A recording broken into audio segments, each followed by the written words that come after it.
Yo, what's up, guys? Welcome to the stream. Welcome, everyone. Hope you guys are excited. Welcome. Today, we are going to be live with Joey, who is the creative director of Toontown Rewritten. He's basically the guy who kind of made it all happen. And today, we are going to be streaming with him. So yeah, welcome everyone. Okay, Joey's ready, so I'm gonna call him here in just a minute. GamerSmurf64, thank you for following. I appreciate it. So I just want to put out a few disclaimers before we get started. So welcome everyone. First of all, it's so good to have you all here. Thank you all so much for being here. Dark Metal, by the way, thanks for the 25 bits earlier. But yeah, welcome. It really means a lot to have you guys here, so thank you for that. So a couple of things. Joshua, thank you. I may not be able to acknowledge any new followers or any new hosts while Joey is like talking. That just might have to be, you know, the reality of it. I might just not be able to acknowledge you guys, which sucks. And I am sorry for that, but just kind of keep that in mind. Ray Gumi-chan, thanks for that awesome host. I appreciate it. Welcome everyone. If you guys have questions for Joey, hello webcam, okay, there we go. If you guys have questions for Joey, you need to type !Reddit, and the link that Nightbot puts in the chat is going to be the link that you click on to ask your question. Augie D, TTR staff right there, thanks for that host. Yiffity as well, Luke Alloway, and Montero Official, and thanks for following. Welcome to the Smirksters. Becca, thanks for the host. I appreciate it, guys. Tell your friends that we are doing this Q&A right here, right now. While we are playing, or while we are asking questions, there will be a period of time where we will be playing the game while we are asking these questions. So there will be moments where Sir Max will be online and I'll be online and we'll just kind of be doing stuff. It could be boss battles, it could be buildings, it could be anything. I don't know if we'll actually do any cogs defeated or any buildings because the New Year's Marathon is happening right now. So we'll see what happens. What's up, Blaze Cop, TA, Joy Connor, Hup Dumb, good to see you guys. Detective Lucky and Mouse, thank you for the 45 bits, I appreciate it. And Luzubug051, thanks for that follow. Welcome to Smirksters. I will say, for those of you watching on YouTube or Twitch after the fact, this was conducted on January 1st, 2018 at noon Central Time, 1 p.m. Eastern Standard Time. I do streams on Twitch all the time, so be sure to come over to my Twitch channel, SmirkyV16, to come follow and hang out with me whenever I do stream. Alright guys, let me go ahead and get Joey all set up here. What's up, Michael the New Yorker? Good to see ya. Scening Cat, thanks so much. Bulldozer. Let me see what you sent here real quick. Okay, here's another disclaimer. If you have any glitches that you're experiencing or any bugs that you're experiencing with your game, with your client, I don't know, that's something you need to contact Toontown written support about. This is not the place to be asking about your bugs, your issues. This is a place to ask questions in relation to Toontown. More specifically, questions that relate to what we're talking about, which is going to be what's coming in 2018.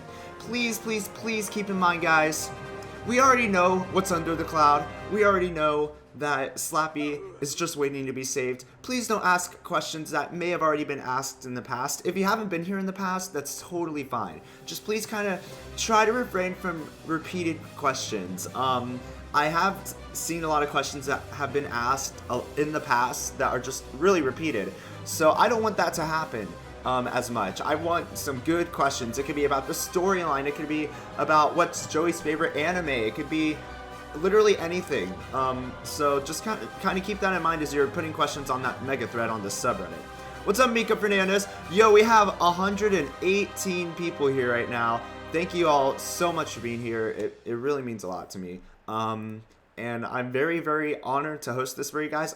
So we're going to start this off by me calling Joey, and I'm going to introduce him. I have a few questions myself that I want to ask him first before I get to your questions, and they're just kind of pertaining to like the direction of Toontown. So that's kind of what we're looking at right now.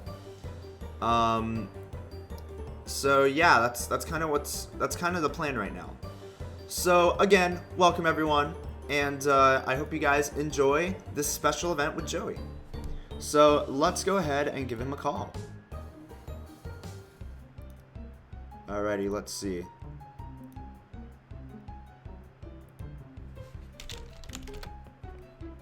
Let's give him a call.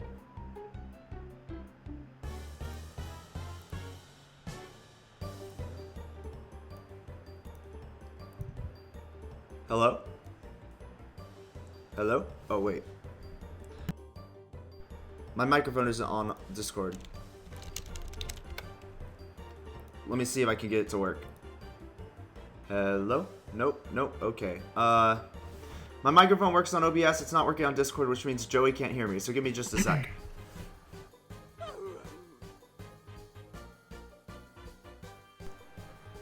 Hello? Hello? Oh, there it goes. Hey, Joey. Hey. Sorry about that. I'm good. How are you? I'm doing great. That's good. We're all good. So go ahead and introduce yourself just so that I can make sure the stream hears you and all that stuff. Sure. So I'm Joey Zielkowski. Most of you probably know me better as Sir Max or Joey Zio. I'm the community manager and creative director of Toontown Rewritten, among other things. I do a lot of stuff like most of the blog posts that you see and the videos and a lot of the game programming and all that kind of stuff. I just kind of try and fill in where I can to help move our content along. But of course, I'm joined by many other team members who I'm speaking on behalf of today, I suppose. Yeah, how many staff members are on TTR again as of right now? I don't have an exact number in front of me, but I'd say there's roughly 40 people on the team, and that's including support, moderation. I believe moderation is our largest department, and in terms of developers, which means programmers, artists, sound designers, etc.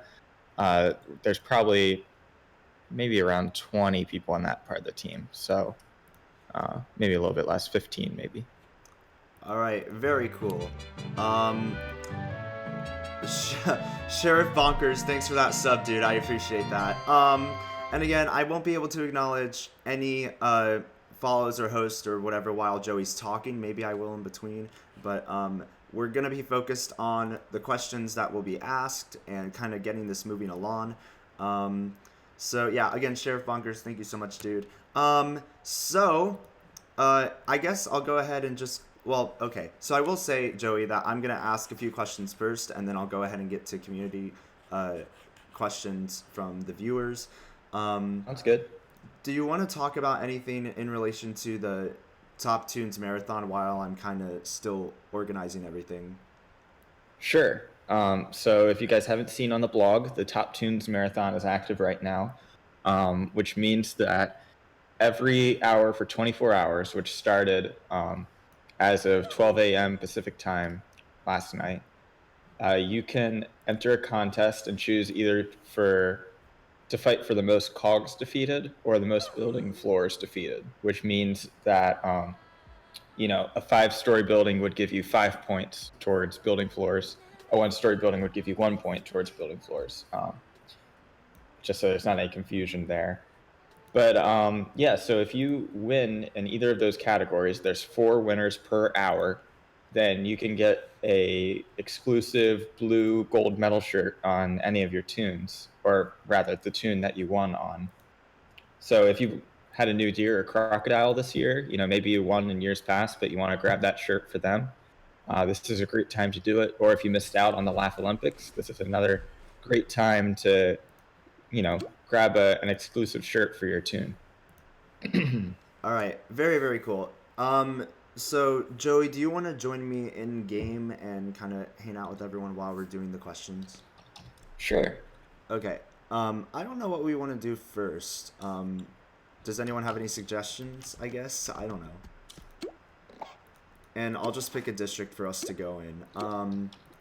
We'll go to Bounceboro, and I'll have that district on the screen for you guys. So if you are curious about what district we're in at any point, there it is. So you guys can kind of keep track of that. I don't know if we want to do a Bean Fest first or a boss battle first, or I don't know.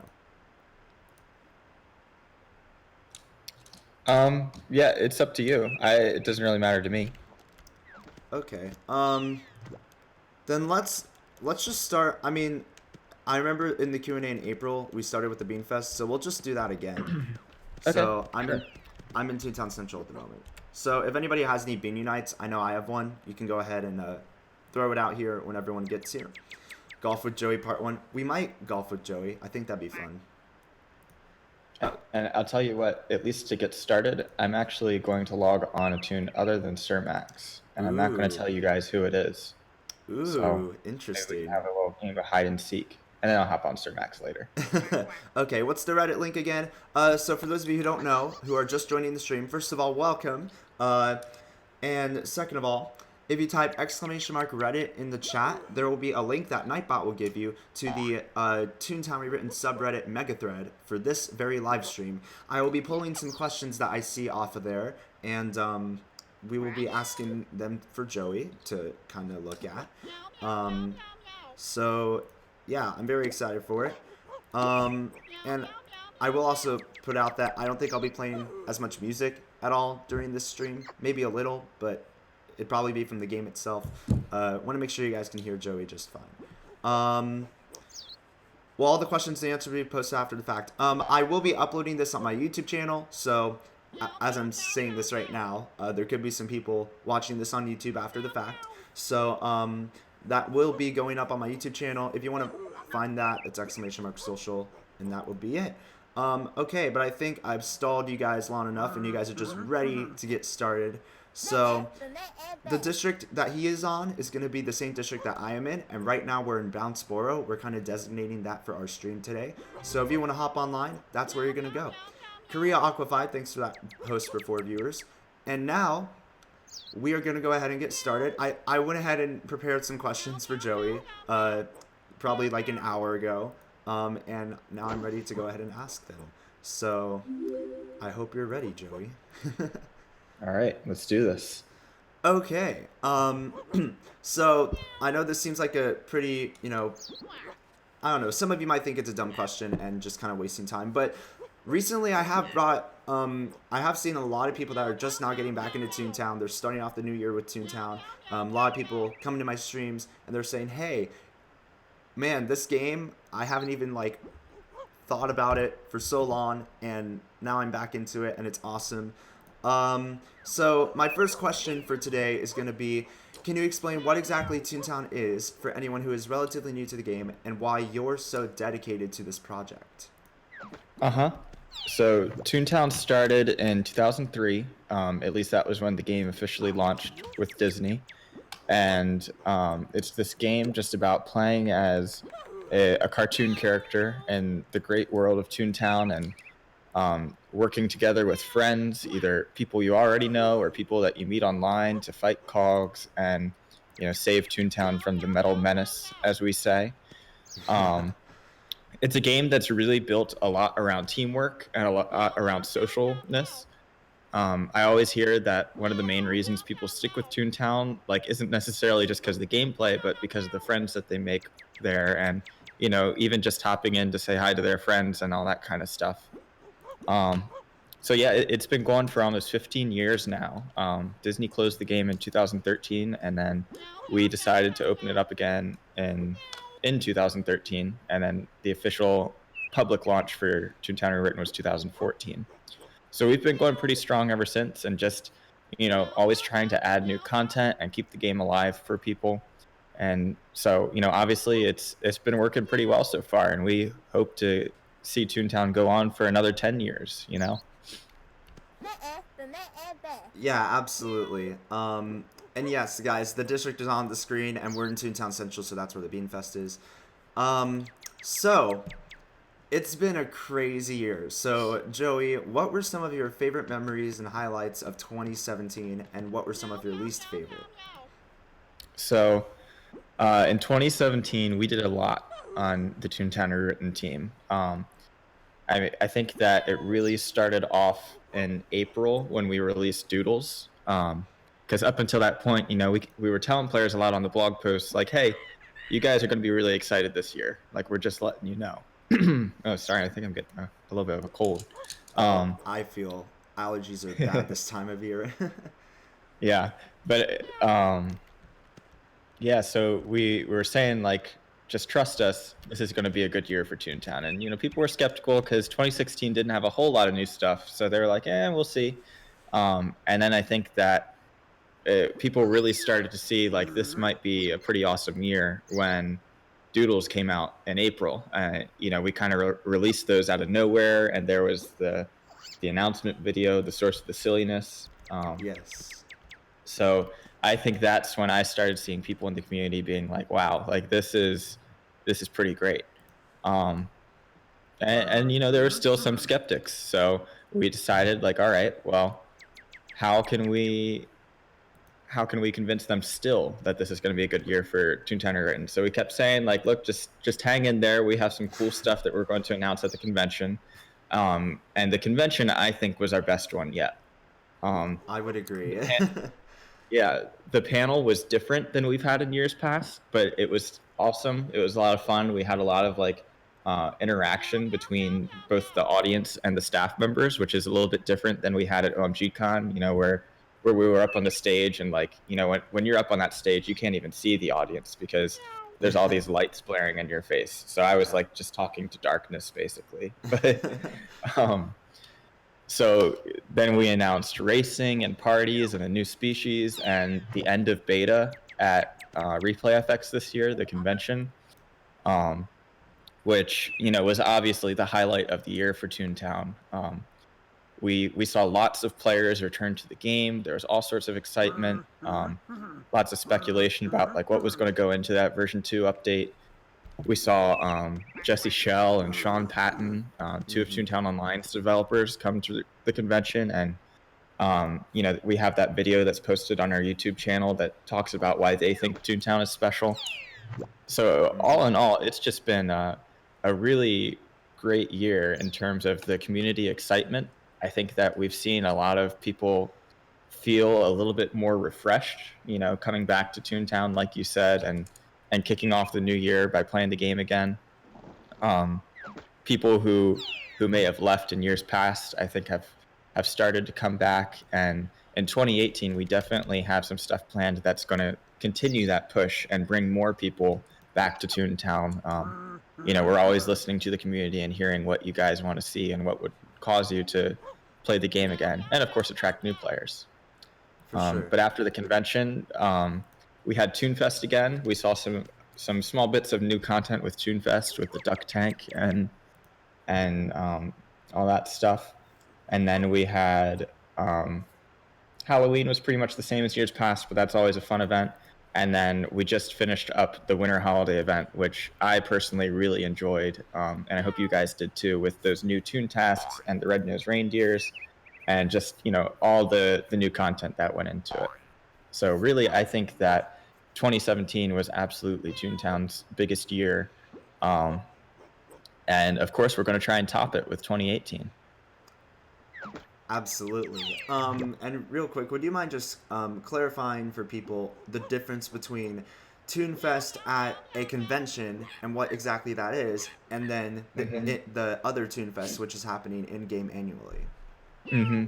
Yeah. So the the the confusion between that is definitely very valid confusion, and I wish that I wish we had come up with a different name for the in-game ToonFest, because um, basically how it goes is the in-game ToonFest, it happens in Acorn Acres. There's a new area that opens up in that tunnel, and there's lots of mini games and prizes, and you can get exclusive items just in celebration of Toontown Rewritten. Um, and we called it ToonFest in a homage to ToonFest in real life, which is an event that Disney did in 2006 and 2007, I believe. They did it quite a few years, I think. Yeah. Yeah. So we called it ToonFest because we were like, well, it's pretty unlikely that Toontown Rewritten is ever going to have a real life event. So this will just be our way to have that celebration and continue the tradition. And then the next year, it turns out we were like, wow, we actually have enough support that we could have a real life event, but we can't just change the name from ToonFest because Disney called it ToonFest, and we love paying respects to Disney and continuing it just as they would. So we kind of branded it ToonFest at blank, and that's kind of the difference between the in-game ToonFest and the out-of-game ToonFest. So we kind of think of it as the out-of-game ToonFest is a celebration of just Toontown from 2003 to now. All of players, either young or old, getting together and just having a lot of fun playing the game together, hearing new announcements, getting to talk one-on-one with the Toontown Rewritten team and the Toontown Online team that we had last year. So that's kind of what we have for the convention. And then the in-game ToonFest is more so a celebration of Toontown Rewritten specifically. The celebration that the game has been going under us for almost 5 years now. And, even though Disney closed it, we're still able to play it, thanks to all the folks on the Toontown Rewritten team. Yeah, absolutely. Very, very cool. And I just remember the announcement when you guys announced in 2015 that you were going to a convention in Kentucky, and we were all like, wait, what is this? No one had any idea what was going on, but we were all excited anyway. It was so much fun to see what happened there, and it was really special. And then you went back the next year for 2016, which I attended, as well as many of my friends. And I was like, okay, nothing can top this. This is so cool. And then Replay FX happened in Pittsburgh in July, and I was like, there's I don't know how, but you guys totally topped it, and it was so much fun being there. Just meeting people in the community. It's really a great experience. I definitely, if you guys are able to go to a real life event such as ToonFest like this, where you can meet up with other players, it really is so much fun and so worth it. I can't stress enough. As an attendee who's been twice, it's so amazing just to meet the people who basically make this game so much fun. And I will kind of lead that into one of my next questions. Are plans underway for the ToonFest 2018 at blank convention? Because technically we don't know where this event is happening yet. So are plans underway now? Yeah, basically, plans are underway for the next convention as soon as the other one ends. Like once we get back, or once we got back from Replay FX 2017, basically right away we hopped on our internal forums and all that, and had some meetings, and we're like, all right, what went well about this convention? Um, what didn't? And what are we going to do better next year? How are we going to make it even better than before? And so right away we start doing that. But I will say that basically the main planning for the next convention usually starts in about December. So just last month that really picked up.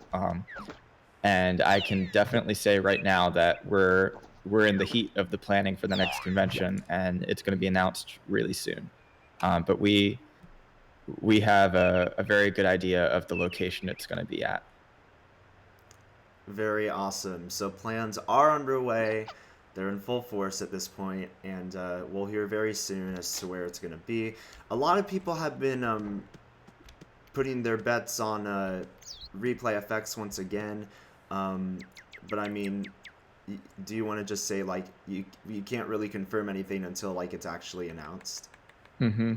Well, although I'm having like an internal debate with myself right now, because although I love like surprising you guys with that kind of stuff, I guess that the location of the convention probably isn't something that's too much of an exciting surprise. So I'll say that if all goes well, we will likely be back at Replay FX 2018. We're currently in talks with them about just getting specifics ironed out and making sure it's all going to work out. So as long as those talks go well, which most likely they will, then I think we're going to be back at Replay FX 2018.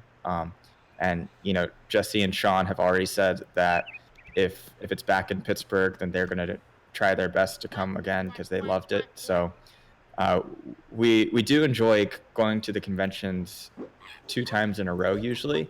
Not to say like even though we're going back to Replay Effects most likely, that's the one that we're looking at right now. We do look at other ones as well just to make sure there's not something that's a better fit.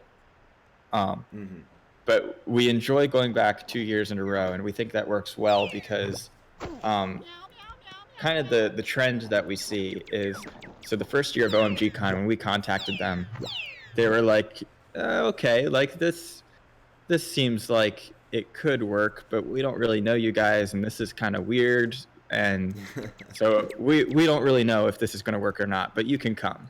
And then we came, and 200 Toontown players showed up, and they were like, whoa, like we did not expect this. And so they told us, we want to do whatever it takes to bring you back next year. So then we went back again, and it was even better than before because we knew the OMGCon staff, they knew us, we knew what the convention layout was like and what kind of needs that we had. And it was just able to be a lot more organized, and OMGCon knew exactly what we needed. So we were able to make it a lot better for the players. And then we saw almost 500 people come back that year. So we basically doubled the amount of Toontown players that came back to the convention, and it was just crazy. And so that just worked really well. But then, of course, we don't want to go back to the same convention too many years in a row because we want to give people around the United States a chance to come. And of course, if we could do around the world, we would love to do that as well. But sadly, we don't have the budget for that. We hardly have the budget for one in the United States. So then we went to Replay Effects, and it was awesome. It was the best convention yet. There were still things that didn't go quite according to plan just because it's hard to predict everything, especially where they didn't know us and we didn't know them. And the format of Replay Effects is a lot different than OMGCon. So there were things that could have gone better if we had simply known about them ahead of time. And now we do. We went there. It was awesome. We know what did and didn't work, and now we can go back again and make it even better, assuming that all those talks go well. So that's what we're talking to them about right now. Like we're kind of identifying the points that we think could be improved and talking to them and seeing if they have any ideas of how to make that experience better. Mm-hmm. But I would expect an official announcement on that to be released sometime in late January or February. All right. Very, very exciting. And okay, I do have like one more question about the ToonFest convention because I did see it in the chat. Um, would you ever consider going internationally? Like, because I know I have a lot of people in the United Kingdom right now that have been asking if they can Hmm. host a ToonFest convention in the UK. I'm pretty sure I already know the answer to this one, but you can go ahead and answer this one. It's really tough because most of our staff members are based in the United States, and we aren't paid to do this. So everything that happens for the convention is spent with our own money. It's completely out of pocket. Um, and we don't get paid to attend these conventions or anything. It's not like ReplayFX or OMG Con give us money for showing up there. It's completely volunteer based, and they allow us to come there. So it's pretty unlikely, sadly, that under Toontown Rewritten we would be hosting an international event. Um, I'd say the possibility of that is if we have staff members like in the UK and whatnot that wanted to host like their own small version of it, like maybe set up a Toontown table at Comic-Con there or something like that. But just, sadly, just because of the amount of logistics it takes, I mean, it already takes way too many logistics just to put on an event in the United States. Like, we spend months of planning, and we have like hundreds of sheets of documents. I like, if you were at ReplayFX, you probably saw some of our coordinators running around with like binders or iPads that just had all sorts of documents to keep everything straight and make sure everything, like the timetables, were lining up the way they were supposed to. So sadly, it's unlikely that we would go to an international audience, but it's something we definitely want to do. We want to bring Toontown, or ToonFest rather, out to other countries because we know Toontown has players all around the world. Um, Absolutely. yeah, but sadly, I think just because of the amount of money it would take to put on, even if we did put it on, it wouldn't end up as great as the ToonFest in the U.S. has been able to. All right. So hopefully you guys are excited for that. That most likely they'll be at Replay FX. They'll post the official announcement later within the month, if not early February. That's kind of the estimated slated time as of now. So Joey, would you like to maybe do a VP? Sure. Okay. I'll have to move to Sir Max for this. I don't think anyone's found my secret tune here yet. Your secret tune. Yeah, the lag is real. There's a lot of you guys here. Let's see. Any other questions I had before I look at the community questions? Let's see. You kind of already answered a couple of them. Let's see. What was something that you wish you could have done better with Toontown Rewritten in 2017? It's hard to say. Let me put some thought into this for a second as I log on to Sir Max. No worries. So guys, as he's thinking about it, Bounceboro and Sellout headquarters, that's where we're gonna be. We're gonna be there doing a VP. So be sure to head on over. I think that one of the things that we really wish we could have done this year, and it just didn't work out, is adding more content for our end game players. That's probably the most requested content we get is stuff to add on after Boss Spot headquarters, whether it be in Toon Tasks or any other kind of end game content.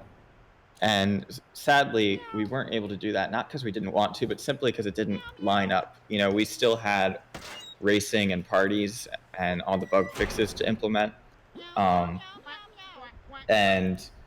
doodles as well. So this year, a lot of our push was like, we have to put this content back from Toontown Online before we can get onto the new, really exciting stuff. Like more cog battle type of stuff. So that was kind of a disappointment that we didn't get to do that, but obviously that content was still very well received, and I know most of you guys loved it. And we did put in the new tune species just as a way to say, like, you know, even though we can't get this end game content out yet, we're able to give you some new content in case you wanted to play the game over again, as a new tune. And I know lots of people did that, and the Laugh Olympics were a hit and everything.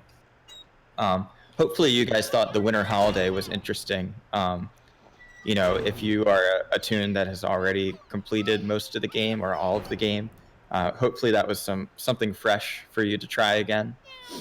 But 2018, I think, is definitely going to be the year that we are finally able to put in some actual new endgame content. And the biggest part of that we've talked about is, of course, the Cellbot field offices that we're planning to release in 2018. And we're doing a lot of work on those to make sure that they're entertaining for all players, but especially our like end game players. We want it to bring some brand new stuff that'll keep you guys entertained for another year or more. So just like a completely overhaul, for the most part, for Cellbot field offices, just like completely different. Yeah, the only thing basically that we're saving from the previous Cellbot field offices that you saw in Toontown Online is the maze minigame, and even that is going to have a little bit of a different twist on it. Okay, so that was originally where you had the water coolers and you had to take out the 4 giant movement shakers. Yes. Okay, cool. Very awesome. Okay, are you here? Yeah, there you are. Yep. Sir Max has the yellow whistle badge over his head in case any of you guys try to find him. I guess we can go ahead and go in, and I'll just invite you to a blank group. Sure. And then we'll try to get in or something. Hey, Mega Snoop, how's it going? All right.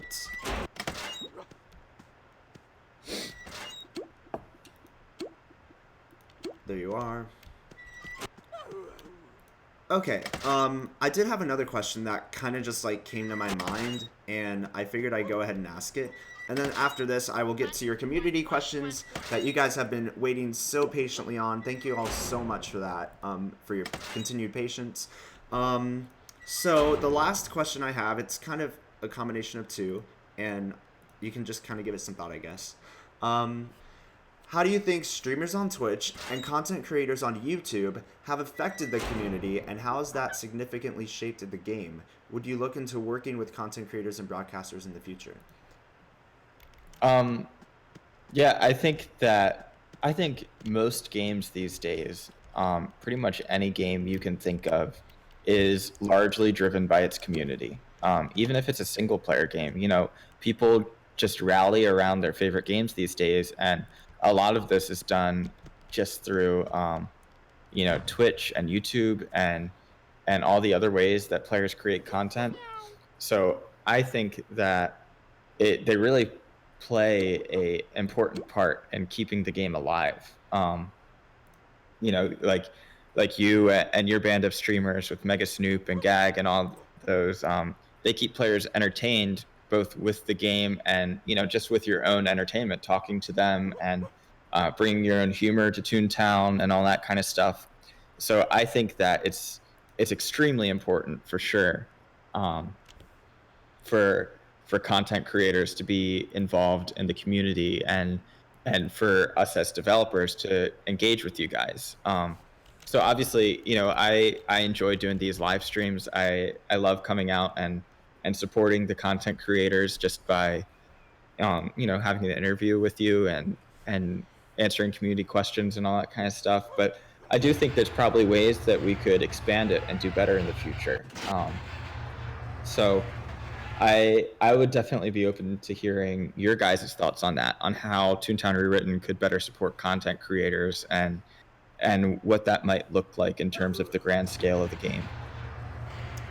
Alrighty. Very, very cool. Thanks for answering that. One more thing that, I did kind of see some people talking about it in the chat, so I don't know how else to ask it. Is there anything that you could give us a sneak peek of for 2018, or maybe something that's like new or something? I don't know. Well, let me think, because a lot of our plans for 2018 have kind of already been unveiled. I mean, the biggest one is Selbot field offices. Mm-hmm. But a big thing that I don't think many people know about, because I may have mentioned this once, or maybe I haven't mentioned it at all. I don't know. But Okay. I think that a big thing to look forward to that people are going to really enjoy is that we're going to be seeing a return of the ARG and some of Dr. Surly's shenanigans. So, So like the um, storyline. yes, yes. We know that people really loved that, and so I think that there's a lot coming that people will have to look forward to in terms of the game's storyline, and that's of course going to lead up to something big. So 2017 was more focused on making sure that all the features that were in Toontown Online are back. So 2018 is going to be more focused on actually moving forward with the storyline that was kind of set in place back in like the alpha days. Yeah, exactly. So, I mean, you guys might remember the blueprints and all that, where they had those secret codes, and people loved those. They would find the blueprints, and then there'd be these big discussions and community areas where people would work together to try and solve the puzzle. Oh man, I came in without many sound gags. I didn't even realize. But oh well, I have a gag up. Unite. There you go. But yes, with those blueprints, we didn't quite finish that blueprint storyline. It kind of got left on with a question mark. And so coming up, I think that we're going to be able to see some brand new ways that storyline is expanded upon and learn more about what the actual lore of Toontown Rewritten is and what it's building up to. All right, I'm very excited to see what happens with the storyline, and I hope that you guys are too. So those are all the questions that I have. I know I took up quite a bit of time asking those, and I, want to thank you guys for being patient with me for asking those questions that I did want to ask and kind of expanding upon those questions. I know that a lot of you have a lot of questions about the game, server stability, all those things that, people pretty much tend to ask for every Q&A. So I'll try to answer or try to get to as many as I can. I cannot... Oh, sound missed. That's fun. What a surprise. But I cannot guarantee that I will get to your question today. And if I do not, well, you can leave them in the mega thread, and Joey might go back, I assume, and read the questions. I don't know. What do you think you'll do for questions that we might not get to? I'll try and go through the mega thread and answer other ones. Probably not immediately after the stream, but Yeah. at some point today. Okay. So again, if you guys have not posted a question in the Reddit mega thread, you can do that by typing !Reddit, and Nightbot will give you a link to go check that out. And I will say that, like someone was like, but I don't have a Reddit account. It's free to make it, it's not really that hard to make. Just go ahead and make one and subscribe to the Toontown Rewritten Reddit. All kinds of stuff are posted on there every day, all kinds of events, and especially the mega thread. It should be at the top of the subreddit, so you guys can click that and just leave your comments. Okay, well, before I get to the Reddit questions, I'm seeing tons of people in the chat ask about this, so I'm just going to make it the first community-oriented question. All right. I believe the last time we did a Q&A back in August, I kind of tugged with WASD support. Do you have any idea when, like, I don't know, is there like an update on that, or? Yeah, someone sent me a Reddit message a few weeks ago, I think, and asked for an update on that, and I decided to write up a bigger reply to explain it. And Okay. so the main thing that I explained there is WASD support on its own is an easy feature to add. Like, it wouldn't take very long to put it in there in a quick and dirty way, just an option that says turn on WASD support. The debatable part of it is that when we implement stuff on Toontown Rewritten, we like implementing it in the best way possible. So, I think we're gonna miss on this side. So instead of just implementing a little toggle that might be a little bit messy in terms of the code side of it, we want to actually implement a control interface so that you can bind them to whatever keys you want. And so with that, we've already worked on it. Like the actual system to do that is in place, but we're working on a new options GUI that's going to be implemented into the game that adds stuff so that you basically never have to use that PRC file again, the settings.json again. Settings.json. So basically a new GUI, which basically allows you to turn on smooth animations and allows you to turn on other stuff like that, just straight in the book. Right. Yeah, exactly. So it's it's debatable because I suppose we could put in WASD support really quickly, but we want to do it in the best way possible, which we think is actually binding controls to certain keys, because that way, a common complaint from Mac players is they have to hold the FN key to do certain things. So that's something that's still coming very soon. Like we're pretty much finishing up that options GUI. But other things have taken priority, and as always, it's just a tricky thing to balance which feature is truly the most important. But WASD is very high up on our to-do list. All right, and I guess we can expect that soon, TM. Yes. Oh gosh. Okay. Oh yeah, the function key. I know the struggle of the function key. Like if you're in the Toon memory game, you have to hold down function and press delete, and you have to move with the arrow keys, and that's just not fun. I guess it is just a little tricky having to do that on Mac and Linux and Windows, but I personally don't know. I'm not a coder, so.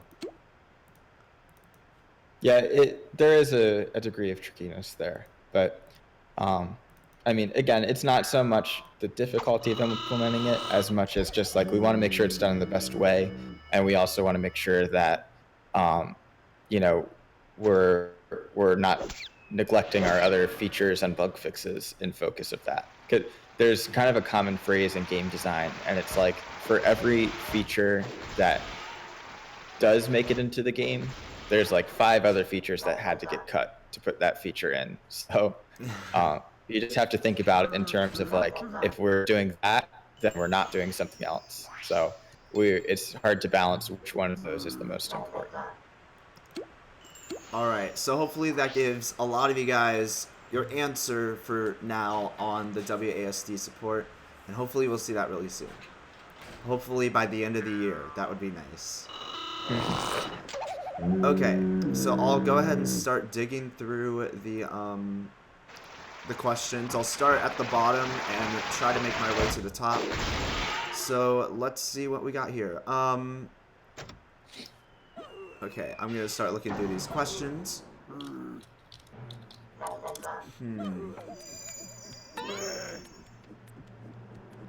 And again, I will say that some of the questions that I am already seeing have been asked in previous Q&As, so don't be shocked if I don't answer your question or I skip over your question. It just might be either it's not a good question, or it might also be the fact that it's already been answered before. So just kind of keep that in mind as I'm going through all these questions. And Perkahanas, people approve names already. They have I think moderators that approve names on Toontown written. So, but hire someone new. I have seen people kind of complaining, about like staff, and it needs to be revamped and all that. I do remember asking this like in a previous Q&A, and I think you said that, like, I don't know, maybe people have their own opinions or something like that. I don't know. I honestly can't remember, but in terms of the name review. In terms of what? In terms of the name review. Or I guess I guess yes, but then also kind of expanding on that. So try asking the question one more time, just to make sure I'm answering the right. Yeah, no, it's fine. I honestly didn't even ask like a question there. It was just like putting one and two together. Uh-huh. The person was asking, can you hire someone new to be in charge of names? And then I kind of also expanded on that because there were people complaining about, how staff needs to be revamped and all that. So that's kind of what I'm tackling there. I think personally that our staff is great as is right now. Opinionated. We're always hiring new people to, we add a couple people every month ever since that we released the new applications. There's always new moderators being brought on and all that kind of stuff. And the moderation leads are absolutely fantastic. They are always looking at your feedback in the community and making sure that we're doing things in the best way. So I think that, it's always great to give your feedback. Make sure it's constructive feedback and not just like, oh, this is the Toontown Rewritten team's terrible because they rejected my name. You can always email into support and they'll give you an exact reason for that the name was rejected, or if it was rejected by accident, they'll give you a way to resubmit it and get that issue corrected. All right, and I'll just put out a disclaimer and kind of like my. We're doing. Oh yeah, I heard a tune go sad there. I will kind of put like I guess my own hat over the wall here. I know like I see a lot of like certain specific instances that happen where like it's not like I don't know how to say it, just like satisfactory, or just like there are certain instances that like bring up a lot of attention and stuff. And like I totally like understand like how it like affects you and it affects your ability to play the game. Just like I really don't know what much else to say except that like it's totally fine to have your opinion of the game, to have your own criticism of the game. I think in my opinion it actually kind of makes the game a lot stronger when they go through these situations and they kind of say, okay, well, what can we do better? Rather than just kind of like saying, okay, that situation's over with, let's move on. I feel like there's also a sense of what can we do better to make sure that that the structure of who's kind of keeping the game safe is better for everyone. I don't know if I'm making sense, but that's kind of, I don't know, just me throwing my hat over the wall. You have to remember the top priority of the game in all circumstances is keeping the players safe. Because, even though you may be a teenager or an adult and you may think that some of the rules are silly, there's tons of people who play the game that are, well under that age. We have people under 13, which are obviously the top priority to protect. And kids just they need those kind of protections in place. So we, especially for parents, we want to make sure that Toontown Rewritten is as safe as possible. And so we put whatever rules into place that we need to enforce that. It may seem silly if you're an older player and you're used to playing more mature games, but Toontown is a family game. We have to make sure it stays family oriented. Yeah, absolutely. And I also will say, someone was like, well, the Toontown team, like, be more transparent.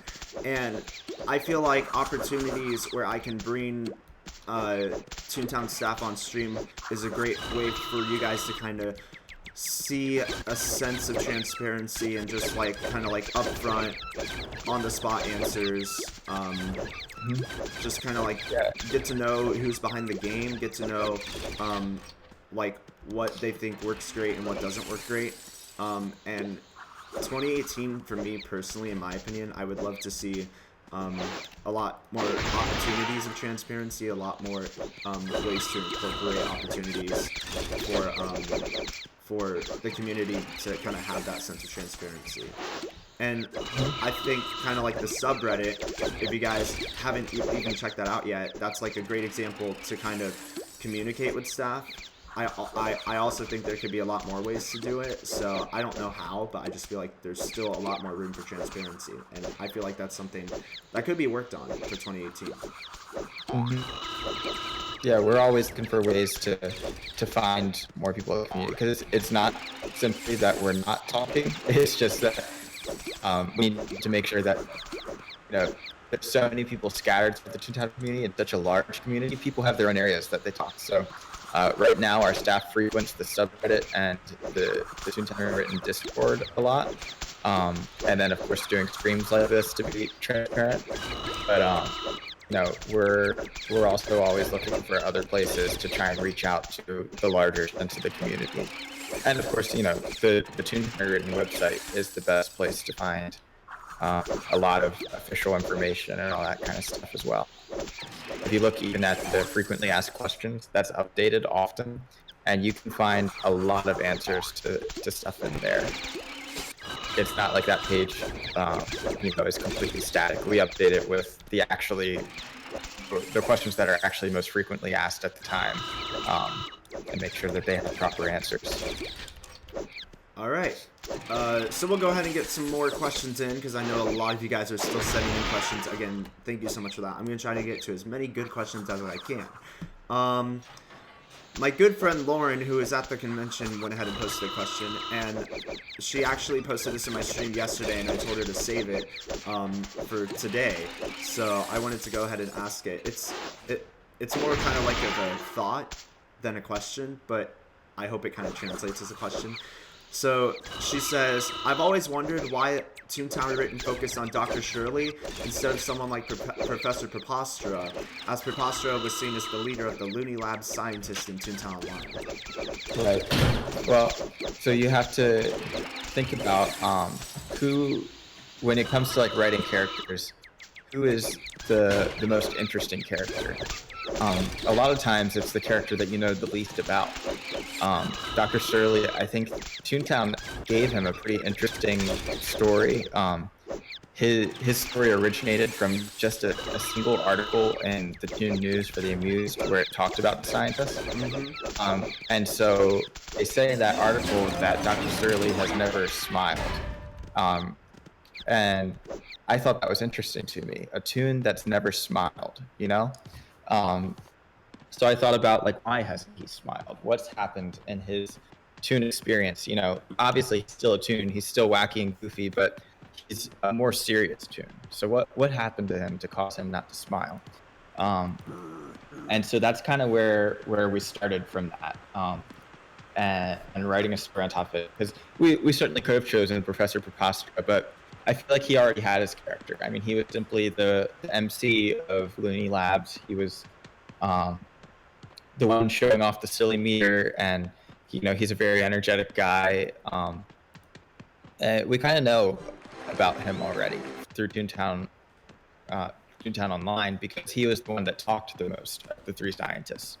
So I thought it would be interesting choosing a scientist who didn't have any story, but had that one line that was said in the Toon News for the Amused that seemed really interesting to me.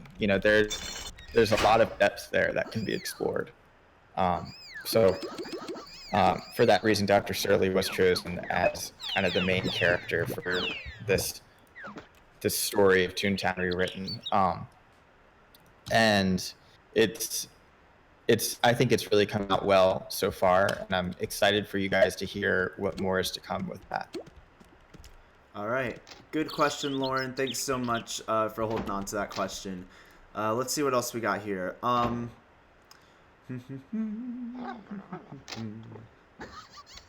Let's see. Sergeant Star 11 says, it is clear that the community has very mixed feelings about gardening, fishing, racing, golfing, like extra activities. Given that these elements are now over a decade old, does the team have any plans in order to increase the quality of life in these areas? So golfing, racing, gardening, fishing. I don't know if that makes sense. Yeah, those are all things we 100% want to revamp. We have ideas of how we would like to revamp them. It's just one of those things, like I said earlier, for every feature put into the game, 5 other features get cut.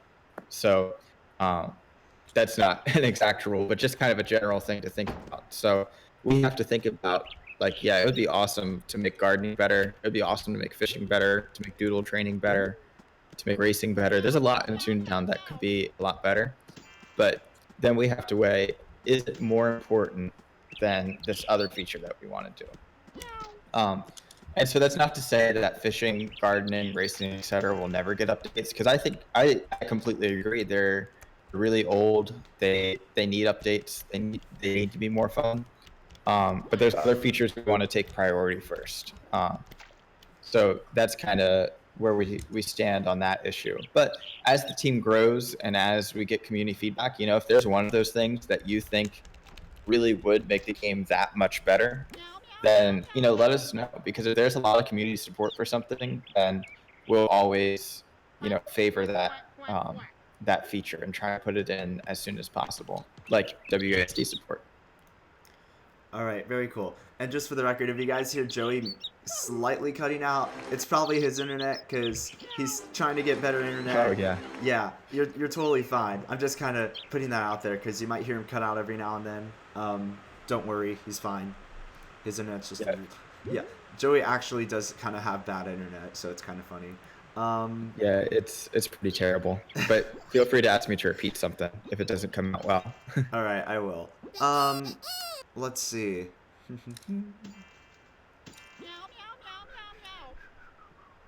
So many questions.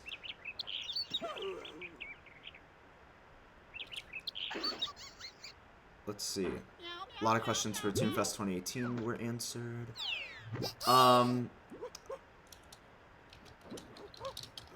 Spray Painty says, for ToonFest 2018, now that golf is fixed, parentheses, somewhat, do you think there will be TTR tournaments like a golf tournament at the next convention?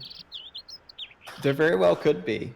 We did the tournaments at OMGCon 2016, and we skipped over it this year just because we didn't really have enough time to plan it, and it was a little bit harder to plan just in terms of like not knowing what was happening at Replay FX. But we very well might see the tournament again this year, because I know that people who participated had a lot of fun. We just want to make sure that they don't take as long as they did during OMGCon 2016. For sure. All right. Hyper Defined says, how do you think the game has improved since TTO, and what do you think you should focus on more? I think that in general sense, the game has improved from TTO just in the sense of the community bond. I think that having the game shut down really brought Toontown players together more than ever. And we're seeing that a lot throughout the years of Toontown Rewritten. I think that there's just such a stronger community behind the game, even if it's a slightly smaller one, than there was at TTO. Toontown has become modernized in some ways. We actually have social media now. That's something that we didn't have during most of Toontown's lifetime. Yeah. So and then things like Twitch. I mean, I know Twitch was around during the end days of Toontown Online, but I don't think it really took off until a little bit afterwards. I would say at least the Toontown streaming community wasn't really defined until Toontown Rewritten, because by then a lot more people started finding Twitch, and nowadays you'll see a few streamers in the directory. So like I would definitely say that on Twitch there's a lot more sense of community within Toontown. For sure. All right. The Nova Project has a couple of good questions. Let's see here. In a blog post, Shirley mentions the silly meter and an alternate timeline. Does that mean TTO is canon? Also, does it mean Shirley can travel between dimensions? I think that you might have to wait and see on that one. Ooh. All right. Second question from him. Is the silly meter going to be used in TTR? If it is, will it be changed? I found it a little underwhelming in TTO. Yes, the silly meter is going to be in TTR, and it's definitely going to be changed. we have a lot of ideas on how to improve the silly meter, but I mean, I agree. The silly meter was, um, it was definitely underwhelming in TTO because the thing is, it was completely controlled by Disney. It gave the sense that it was being controlled by the players, where like silly surge would appear above cogs and all that kind of stuff. But in actuality, it was just a switch that Disney would flip to make the silly meter rise and fall. So that wasn't so great. We want to actually implement it so that the silly meter is controlled by the players. We want it to be so that the more cogs you fight, the more silliness rises, and then tunes get perks off of those bonuses. Like uh, maybe tunes can run faster when it hits a certain level, or maybe more experience at a certain level, and that kind of thing. So that's kind of what we're looking at, and we have a lot of ideas to toy with there. But if you have ideas on how to make the silly meter better, let us know, because I think that's going to be a feature that we see pretty soon in Toontown. Ooh. Double experience. All right. Let's see. Gamer Smurf says, "Here's a question for you. Okay, will you consider adding boss spot field offices?" Um, we're not quite sure what's going to happen in terms of the different field office types. Because right now, basically, the only one we're confirming for 2018 is Cellbot field offices, because we're making field offices a lot bigger than originally planned. Now, depending on the reception of Cellbot field offices, how much people enjoy them, how much they want to see more of it, then we'll get to work on creating other field offices. Most likely, Lawbot would be next because there is that flying minigame that Disney already created. Mm-hmm. But yeah, so we'll see what happens. It depends on how the players react to Cellbot field offices, how much they love them, and how much they want to see more field offices versus a different feature. Alrighty. Let's see.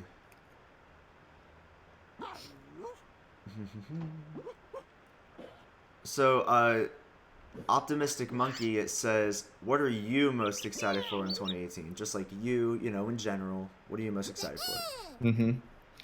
Um, I'm excited for a lot of things in 2018. A lot of things I can't talk about, but Of course. um, it's tough because basically the only feature that I'm actually allowed to tell you about is field offices, just since we've talked about it so much. But really, I am super excited for field offices. I mean, I'm sure you guys have heard me say it before during other streams and whatnot, but the current plan for them is that they're going to be taking over Toon headquarters, and so the cogs will basically take over an entire street. And so it's not going to be like Toontown Online where it's just one mini game, one cog battle. You get an SOS card that isn't super great. There's going to be a lot more to them, and we're really excited to see what that ends up being. So as time goes on, we're going to have backstage posts to show you our progress.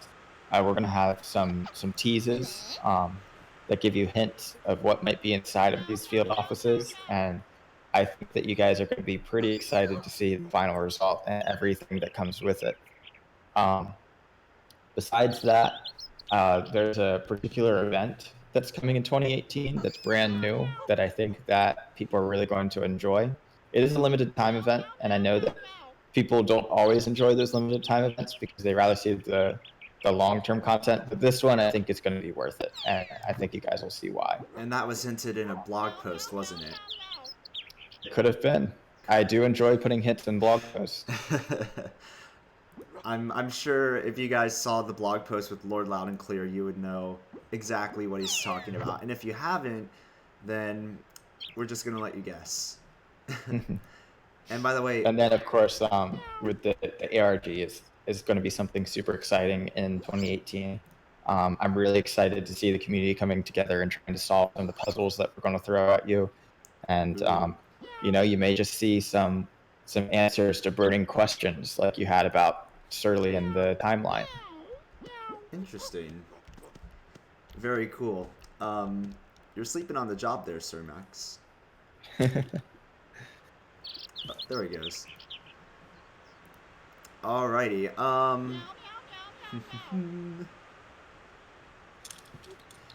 Joy Connor says, "Is the max laugh ever going to exceed 137?" Yeah, it will. The thing is that you want to make sure that as we exceed the max laugh, that we actually have reason for exceeding it. Like, do tunes really need more laugh points? Because we don't we want to make sure that it's not too easy to fight cogs. Because right now, once you get past 120 laugh points or something like that, fighting cogs is a breeze. You can get through pretty much anything as long as you have the right strategy. So we want to make sure that with the content we add, that we're bringing new challenges to Toontown. And the content that exceeds max laugh is going to be content that brings new challenges that make it worth it to go past that max laugh. And field offices are definitely one of the things where we're trying to experiment adding new challenges to Toontown and actually pushing our end game content players. Like, we want you to, like in complete honesty, we want you to go sad in field offices. We want it to be difficult for you. Well, I guess we know who the real cogs are here then. but in seriousness, we know that the challenge of Toontown is one of the most fun parts, and then once you get past a certain point, the challenge kind of disappears. So we want to bring that challenge back for endgame content players, and field offices are just one way of doing that. I think that in the future, the biggest challenge that we're going to see is the executive office tower. Very, very cool. Rock and Twist says, "Okay, so I'm gonna have to report you for that, Joey." Okay.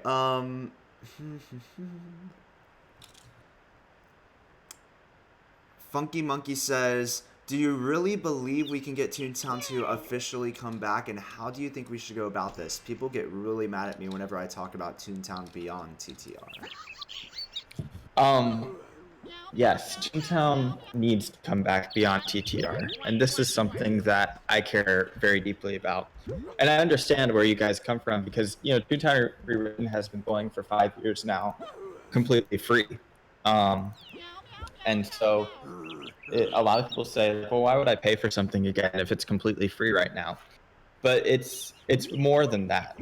Because the thing is, as much as we love putting content into Toontown Rewritten, and as much love as we give it, we can't do the full potential of Toontown because we don't have those resources. We don't have money. We don't have people to do that. I mean, our team is full of some of the most talented individuals you'd ever find, but they have day jobs, and so a lot of them can only put in a couple hours a week into Toontown Rewritten, and it results in this great content. But then there's so much more that Toontown is capable of, and it needs to be backed by Disney or Shell Games or someone in order to make that happen. So when you think about Toontown and paying for it in the future, don't think about what Toontown is right now, but think just completely throw out everything you know about Toontown right now and imagine the perfect Toontown, whatever that may be for you. Because it is possible. It really is. With the right team behind it and with resources behind it, it is 100% possible to make Toontown a AAA title with amazing graphics and brand new gameplay and make it compete with games like I can't even think of any kids MMOs right now besides Club Penguin, and that's not much to compete with. So Club Penguin Island is okay. It's just shade. I really tried to like Club Penguin Island because I played it. I paid for membership for maybe like 3 months because I was like, well, I want to show Disney support because I want them to know that games like Club Penguin Island, like Toontown, could be profitable for them. But man, Club Penguin Island, they just, in my opinion, they do a couple things wrong. There's just no teamwork. It's just waddle around chatting, and then the missions are all on your own. But anyway, and to that rant. There you go. Club Penguin Island does do a lot of things right, though. It took that old game and it gave it brand new graphics. It gave it a really cool aesthetic. The artwork in Penguin Island I think is great, and voice acting and all that kind of stuff, and missions. So there's a lot of things they did right, but then I look at it and I'm like, man, if only they did this for Toontown, because Toontown could take this and add so much depth to it, adding actual enemies and teamwork and friendships and all that kind of stuff, stuff that I think that friendships and teamwork are kind of the two things that Club Penguin Island doesn't do well that Toontown would have been able to improve. Voice acting in Toontown win. Yeah, so as you think about a Toontown future, don't think about the current game as it is. Think about it in terms of something brand new. I mean, look at Toontown 2.0 prototypes and imagine even like 10 times better than that, because it could be. 10 times. And I can't even imagine 10 times better than the Toontown 2.0 prototype. yeah, I mean, well, imagine that prototype and add 6 different areas to the game, just like we have here. Add toon tasks, add everything that the current game does right, and improve it, because now that it's been going for 15 years, we know how the current game could be improved if it was redesigned. And to do that, Toontown really needs to be it needs to be monetized in some way. It doesn't mean that needs to be subscriptions. I know that there's a lot of people who simply can't pay for subscriptions, which is fine. People can't afford it, and free-to-play games are becoming more popular now, as long as they're done right. There's some free-to-play games that just shove paid benefits in your face, and I think it doesn't need to be that way. I think that we could easily see Toontown monetize through things like accessories. I think people would pay for specialized accessories or other terms of content, maybe like party grounds that are different if you're a paid member and all that kind of stuff. So ways that you can expand the game without taking away the core gameplay of it. And sorry, I have a lot to say about this topic. It's all good. I care very deeply about it. Totally and you also fine. have to think about the marketing of Toontown. Think about what Toontown could be outside of a game, because you have Disneyland, which basically has a scale model of Toontown. If you guys have been to Disneyland, you can see the Toon Hall there, and you can see the trolley there, and it's life size. It's awesome. Mickey's So Toontown. imagine if Disney took that and hooked it into Toontown Online. They just like the way that they've kind of taken their other IPs and hooked them into the theme parks. Imagine if you could go and see like an animatronic Flippy in Toon Hall or something like that. It's something that they would be able to do with some effort, but they already have it built.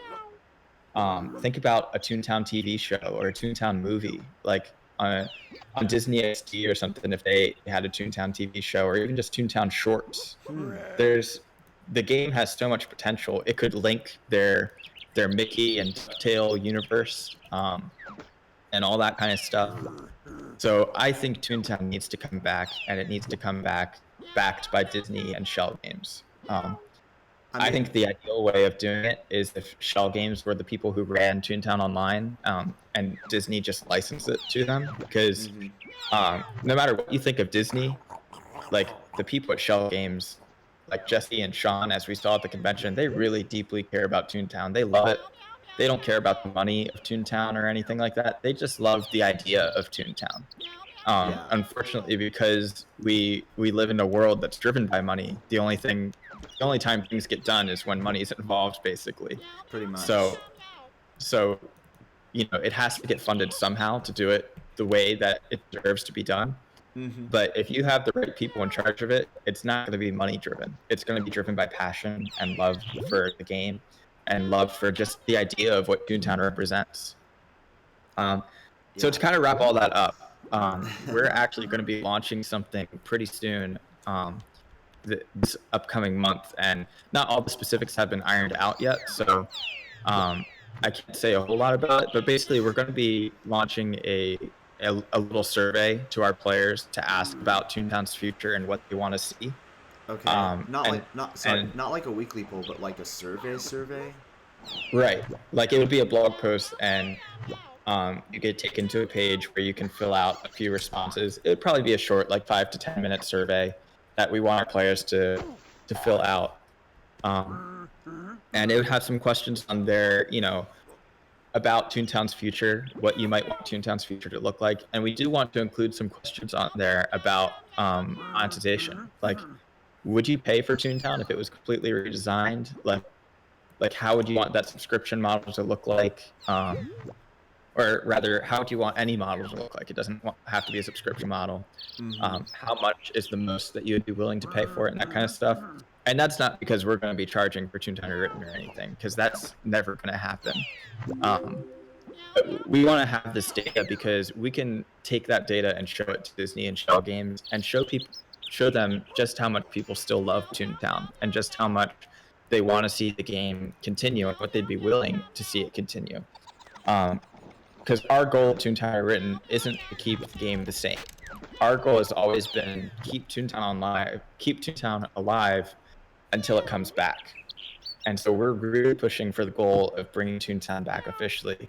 And it's a hard goal to get behind. You know, we know that free things are more fun in terms of like, you know, they're not taking away your money, but if Toontown had a paid revival that at least some people were willing to pay for, you know, and then the rest of the game was free to play so that you could still play the core elements of it, you know, I think it would be among the best games that we've ever seen, because Toontown really deserves to get an overhaul.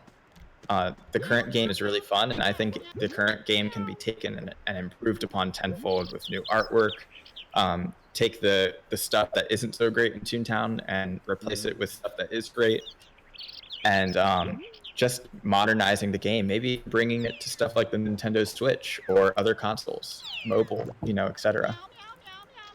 But do you guys have any questions about that, or any concerns about the things I said about Toontown's future? Because I definitely want to know what we can do to make it possible and what we can do to get the players on board with that. Yeah, we can definitely answer some questions around that for sure. Absolutely. So just be sure you guys put your questions in the Reddit mega thread. I'll be sure to get to those questions revolving around that if assuming that we have time. So I love Toontown on the Switch. Toontown on the Switch would be so interesting. It really would. I mean, you have to think about one of the big things that I think was a problem for many of us. I mean, I'm sure you guys can relate to me when I say this, but I had so many Toontown accounts back when they had the 3-day trial because I could not convince my parents to pay for it for me. So I just had to keep making accounts over and over again and going through that 3-day trial because my parents simply didn't want to put their credit card information online. Eventually, you know, I wore them down, and they paid for my membership for a while, and my grandmother paid for my membership for a while. I mean, for years, really. But you know, it's kind of a hard thing to convince a parent to put their credit card information online. Sometimes we're more open to that now, just because our world has become more online. But it's still a difficult thing. Like, a kid can't go and buy a membership by themselves. And we do have game cards in stores. That's something that's possible. But you also think about how the Nintendo Switch already has an eShop, and they, you know, you could buy a Toontown membership on the eShop or something like that, just with an eShop gift card, and that's a lot easier for a kid to do than, you know, convincing their parents to buy something with a credit card. That's true. Interesting. But my brother got a Nintendo Switch for Christmas, so I've been really enjoying Splatoon and Super Mario Odyssey and Mario Kart. So if you guys play Splatoon online or Mario Kart online, be on the lookout for Joey Zio, because I am definitely playing that a lot. Will you add people on the Switch? Maybe. I'll think about that. I have people on Steam right now. I think I don't know enough about the Switch to be sure if I'm comfortable with adding people. Okay. Because, you know, my only thought is I do play the Switch to enjoy my time. And sometimes, sorry guys, but you do send me a lot of messages. That's true. Not to say I don't enjoy the messages though, but if I was getting a bunch of pop-ups while I was trying to play Mario Kart, I might get a little bit annoyed with that. Yeah. All right. Do you want to go do a CFO since we're just kind of standing here? Yeah, sure. I think we've given this spinning flower of doom our best. Our best shot, but nothing happened. He's just not provoked today. It's so funny how like the Flower of Doom became a thing when Jesse was talking about it, and just seeing how the community reacted to it was so funny. Yeah, that was probably my favorite part of their Q&A. All right. Still looking through questions.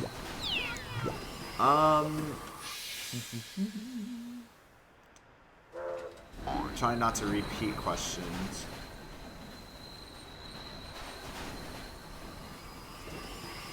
Scrolling through all of them. Thank you all so much, by the way, for sending in all these questions. I acknowledge all you guys for sending all these amazing questions. Let's see. Yo Care Brownie Fudge Sunday says, is the TTR storyline going to introduce more original COG characters, for instance, more like the director of ambush marketing? I think it very well could. Because yeah, I think the cogs are really interesting characters that don't get a lot of love often. Like we have all sorts of Toon personalities, but we don't have a lot of cog personalities. So I think it's possible for us to see more unique cog types. Even more so than just unique cog types, I think that the existing characters of the cogs can be fleshed out. Like one of the things with field offices, I mean, you know that there's the mover and shaker minigame, and with that, we're able to add more personality in movers and shakers, like give them a motive for what they do and that kind of stuff. So I think we may even see more characterization from existing cogs and that kind of thing, if that makes sense. You know, just expanding on their own story. Yeah, for sure. All right, let's go ahead and get in the elevator here. Once I think there's, yeah, we'll just go in. Okay. Let's see. What are Toontown's plans for translating the game? Many of the players aren't from countries that speak English, and I think this is where that project comes into play. I guess a better question is, how is the translation of Toontown coming along? Is that still on hold, or has that been a work in progress?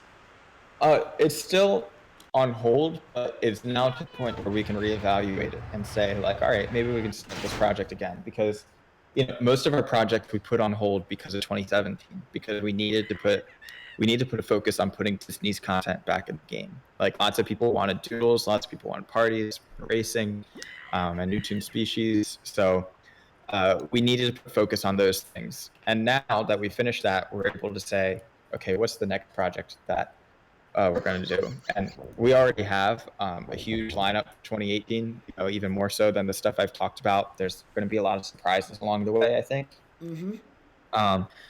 But yeah, we're now to the point where we can say, with translating the Tooniverse, like maybe we should start this project again. But we are in some ways, because we're actually working on a new launcher right now, which gives us the opportunity to add in the option, support for translating the Tooniverse, where you can select your language on the launcher.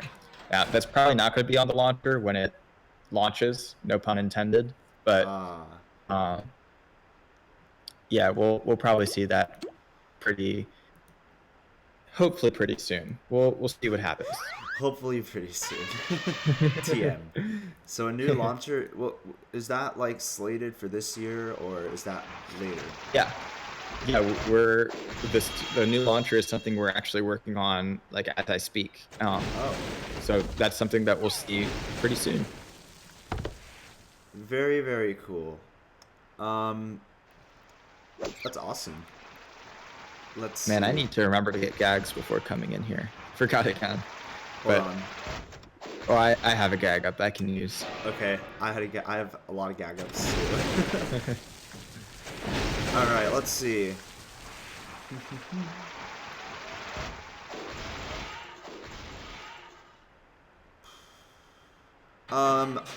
Pop Krim says, are there any plans to make the game more stable for people on Intel graphics cards?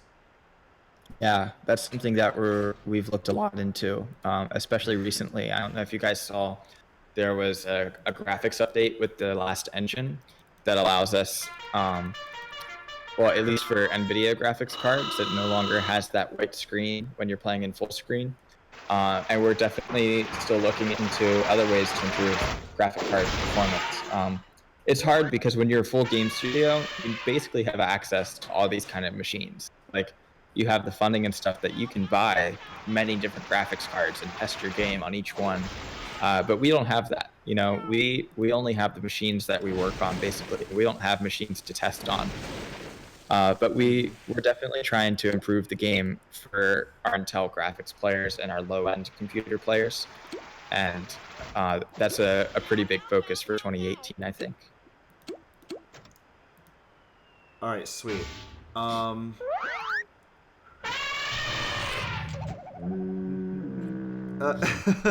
Okay, I am going by Ryan says, have you ever gotten a date, particularly from your work on TTR? No, I don't think so. No, I have not.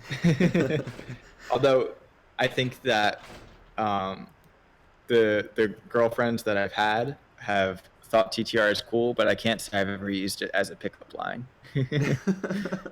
What would be a good Toontown pickup line? We'll have to think about that. Yeah, I don't know.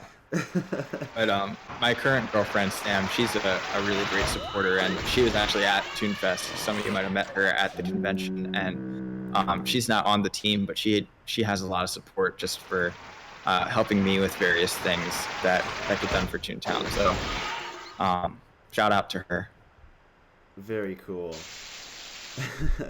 That was a good question, Ryan. Thank you. Let's see.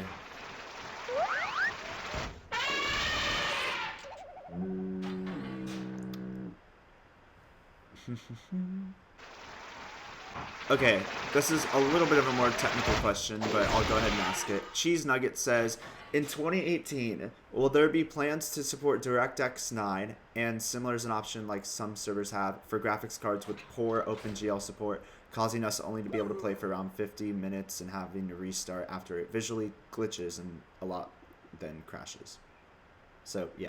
Well, that is a very specific question, and so I don't quite know the answer to that specifically. Well, because I am not one of the people who works on that kind of engine level stuff. I work more on content kind of stuff. But you know, make sure to send in bug reports, as I'm sure that you have, just to make us aware of how big that issue is and everything. It's not a question that I'm able to answer just because, again, I don't work on that engine level stuff.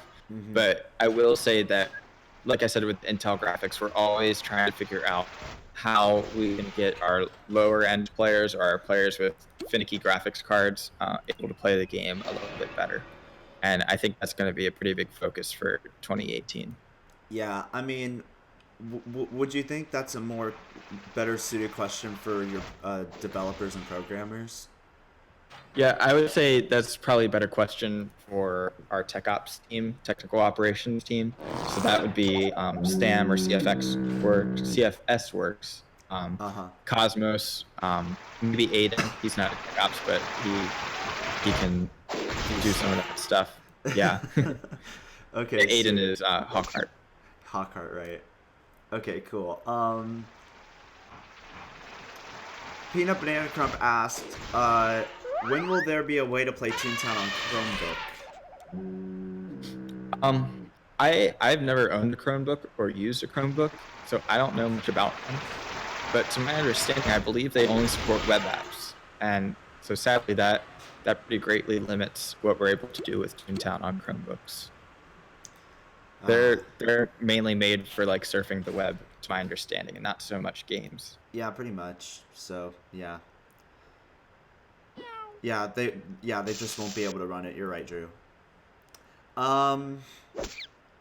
Let's see.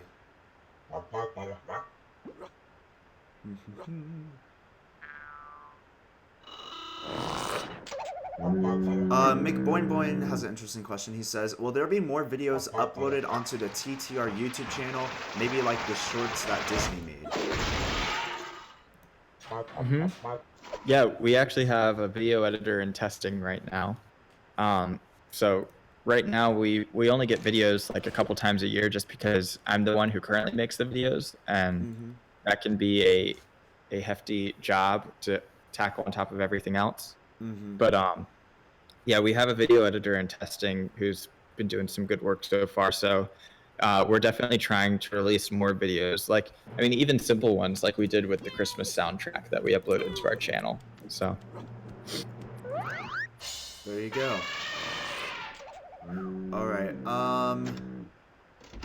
Let's see.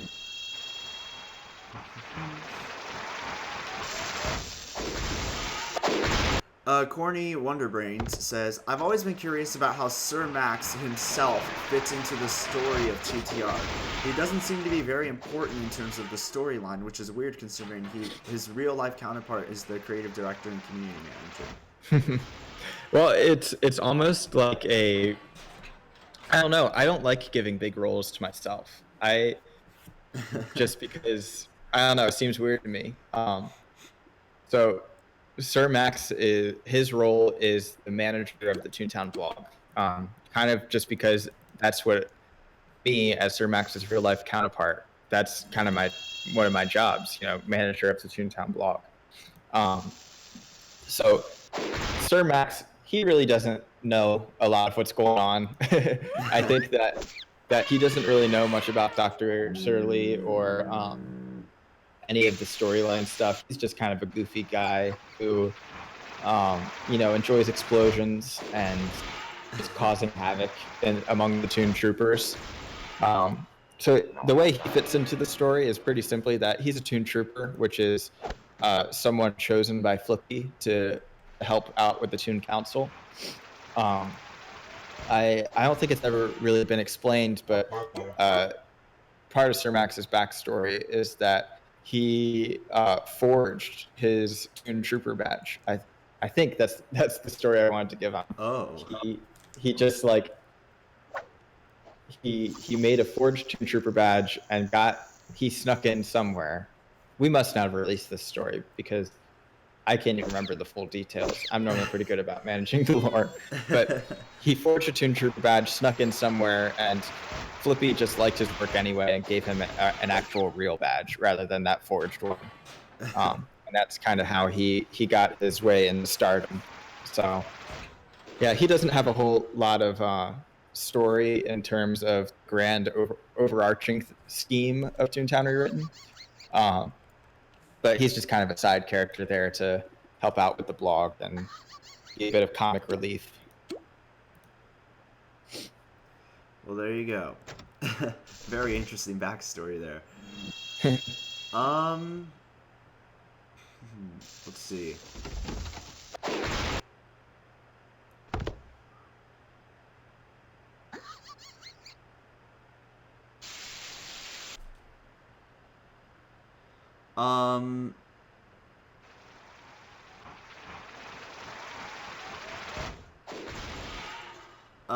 This is also a bit of a technical question. I don't know if you can answer this. Tuto Hero asked about the new launcher, and he says, "Will it be programmed in Qt?" I haven't looked at much of the programming of the new launcher. I'm not sure. Sam is the one working on it, and I'm not sure what he's been doing. But it's going to be kind of a web app hybrid kind of thing. So the main GUI of the launcher is going to be pulled from the web, and that way we can update it pretty regularly for like different holidays and stuff like that, and pull the news down very quickly and all that kind of stuff. But we're going to be making it a lot prettier for sure, and a lot more usable across all devices, or rather all operating systems, so that right now the Mac launcher is basically programmed completely differently than the Windows and Linux launcher, and we're going to be trying to make that universal rather than separate launchers for each operating system. Very cool. Very cool. All right, awesome. Goodness.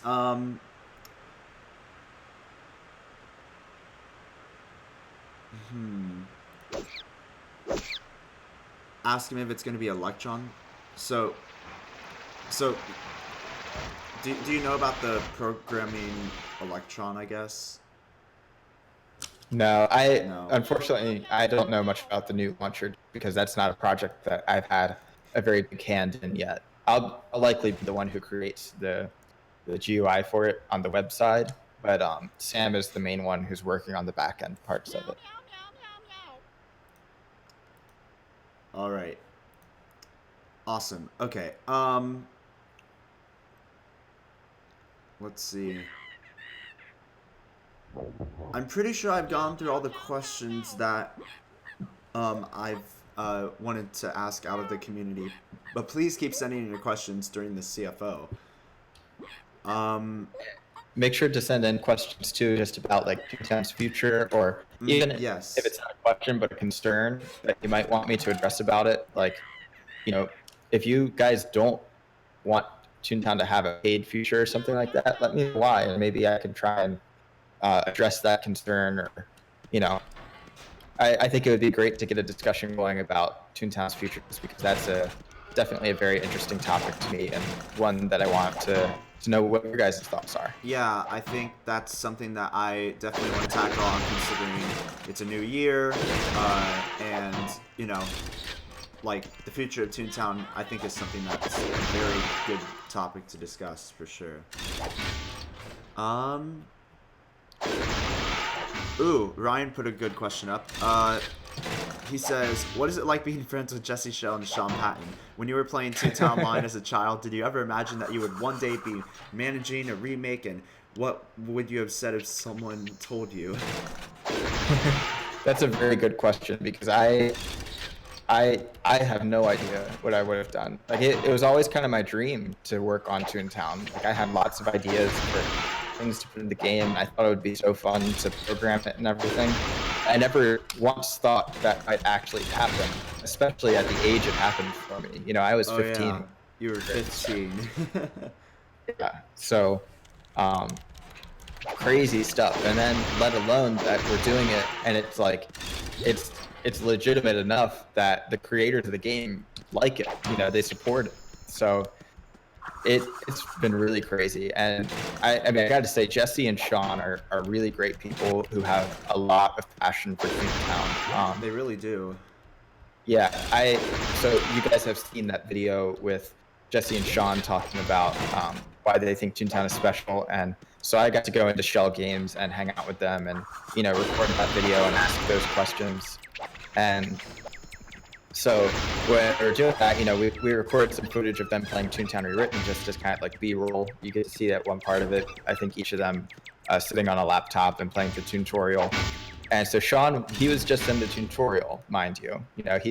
He had just created a new tune. We're just recording, talking about it, and he was like he was just so, he said, how could you not be so happy when you're playing a game like this? And I just thought that was great to hear from someone involved with Toontown's past, because I think that's how a lot of us feel. Like, Toontown is just a happy, fun game. There's not a whole lot of grittiness to it. It's just so different than most games created these days. And so just hearing that from Sean, like how could you not be happy when you're playing a game like this? Just was a really cool thing to hear from someone so involved with Toontown's history and possibly Toontown's future, Well, yeah, I mean, just seeing the impact that you've had on the community, and that you continue to have as you move forward with the game, it's pretty much kept the community going, kept it moving forward. And I mean, none of us would even be in this moment had you and Jeremy not even talked on the phone in the first place. So it's kind of crazy how it all just lines up, and I'm excited to see how it lines up in the future for sure. Okay, I think we got a tune-up unite. I'm not sure which one.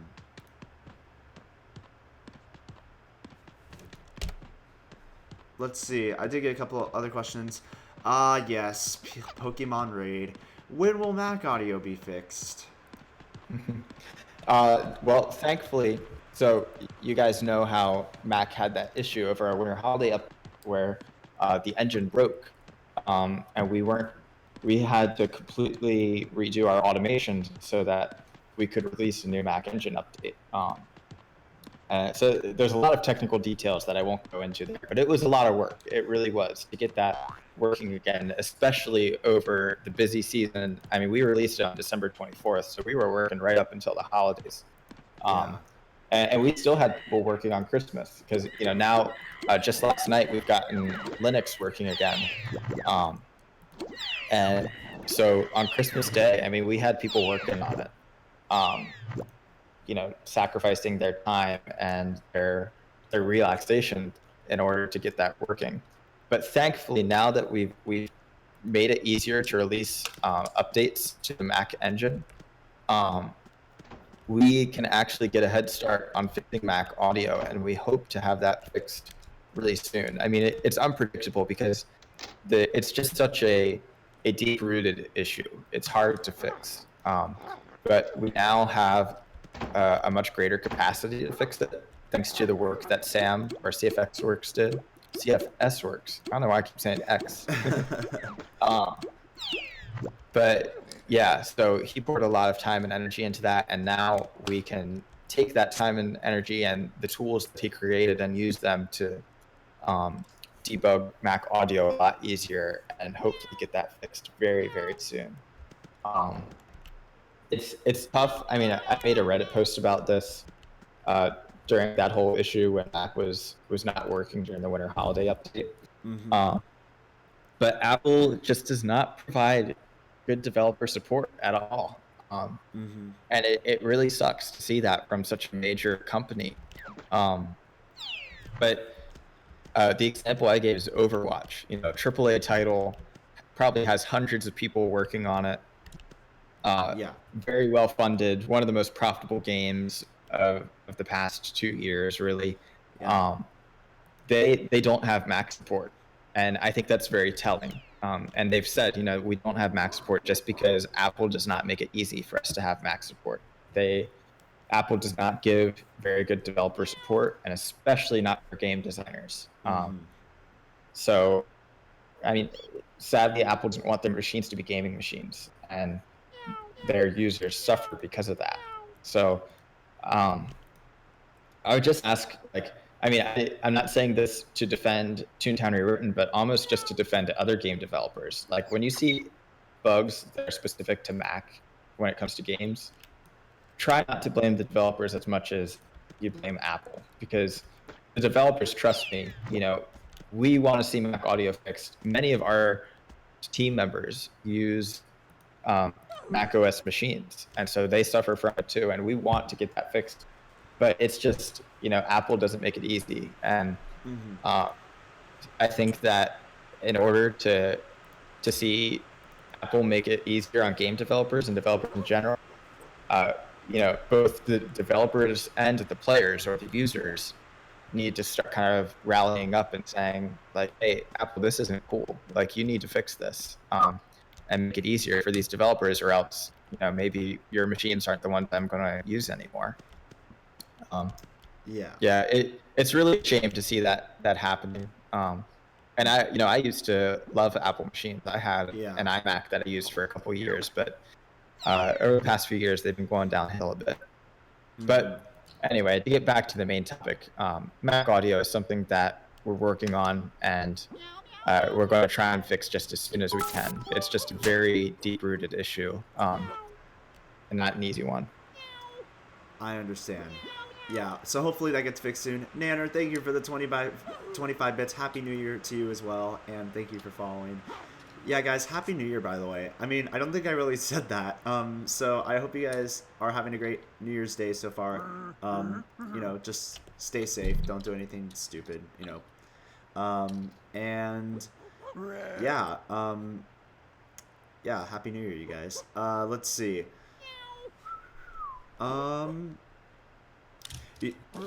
Interesting question. Let's see. Nanner says, I like the idea of a small-ish fee to play too many trolls with the free game. One of the several reasons I quit playing along with the grind. Yeah, well, in a new, say a potentially new Toontown, I think that the grind and the trolls perhaps are one of the things that can definitely be fixed. I mean, trolls in an online game like Toontown, where social interaction is such a core part of it, it is hard to keep out trolls. I mean, we have tons of systems in place, and we still can't even keep all of them out. But we're always implementing more systems and bringing on new moderators. So that's a hard one to fix, but certainly with a paid team of moderators, they can probably do a better job of keeping the trolls out. Although I do really firmly believe that our moderation team is much stronger than the one that Disney had running Toontown Online. And certainly a lot of the tools that we use to keep track of troublemakers and stuff like that, I think is much stronger than theirs as well. But anyway, that aside, yeah, I think that, so one of the things that Jesse said to me at one point is that he would love to see a Toontown revival where the core part of the game, so let's say the equivalent of everything that you have in Toontown written right now in gameplay hours. So I don't even know how many hours it takes to complete Toontown, but let's say like I don't know, 6 months worth of content or something like that. Okay. He said that he would love to see a Toontown revival that has the core gameplay free to play for everyone, no restrictions, and then put some stuff on top of that, like vanity items, basically like accessories or modifiers or stuff that doesn't affect your gameplay but just your appearance. We see that in mobile games a lot, where you can buy customization options if you want to. Like if you're a really dedicated player and you're like, you know what, like I want to show some support to this game, and I want, like, in the process, it's kind of cool to get an item. Then you could buy those, and then maybe there's future expansions that you would pay for. So maybe a brand new area is added to the game, and you have to pay, $10 to unlock it or something like that. Jesse proposed that idea to me, and he said the reason it would work well is because it's a really easy transition to go from the entirely free Toontown Rewritten to a brand new Toontown. That's basically entirely free to play, and then there's some small bits of content on top of it that you can pay for those who can afford to.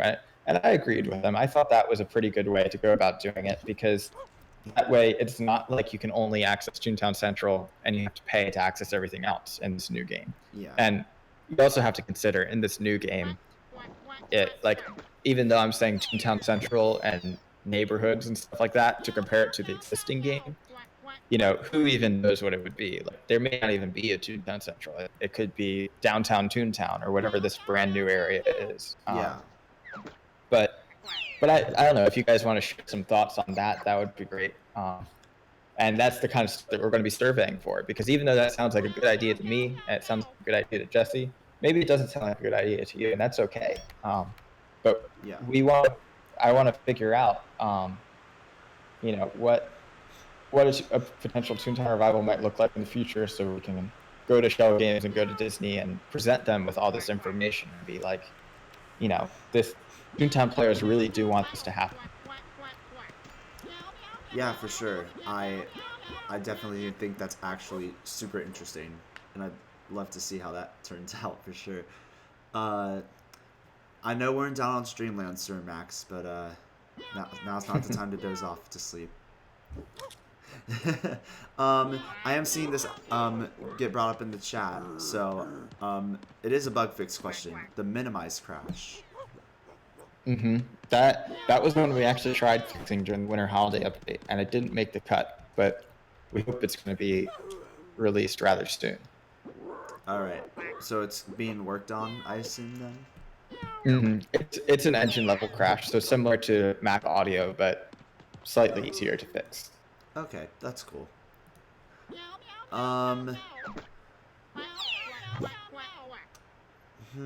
Let's see.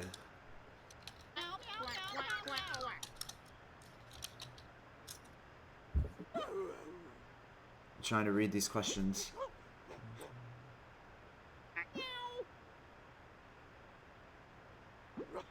Um, I, I'm gonna generalize this question I see from Emerald Crystal. Have you thought about like, kind of, I don't know, looking at the game from like a balancing standpoint in terms of like gameplay?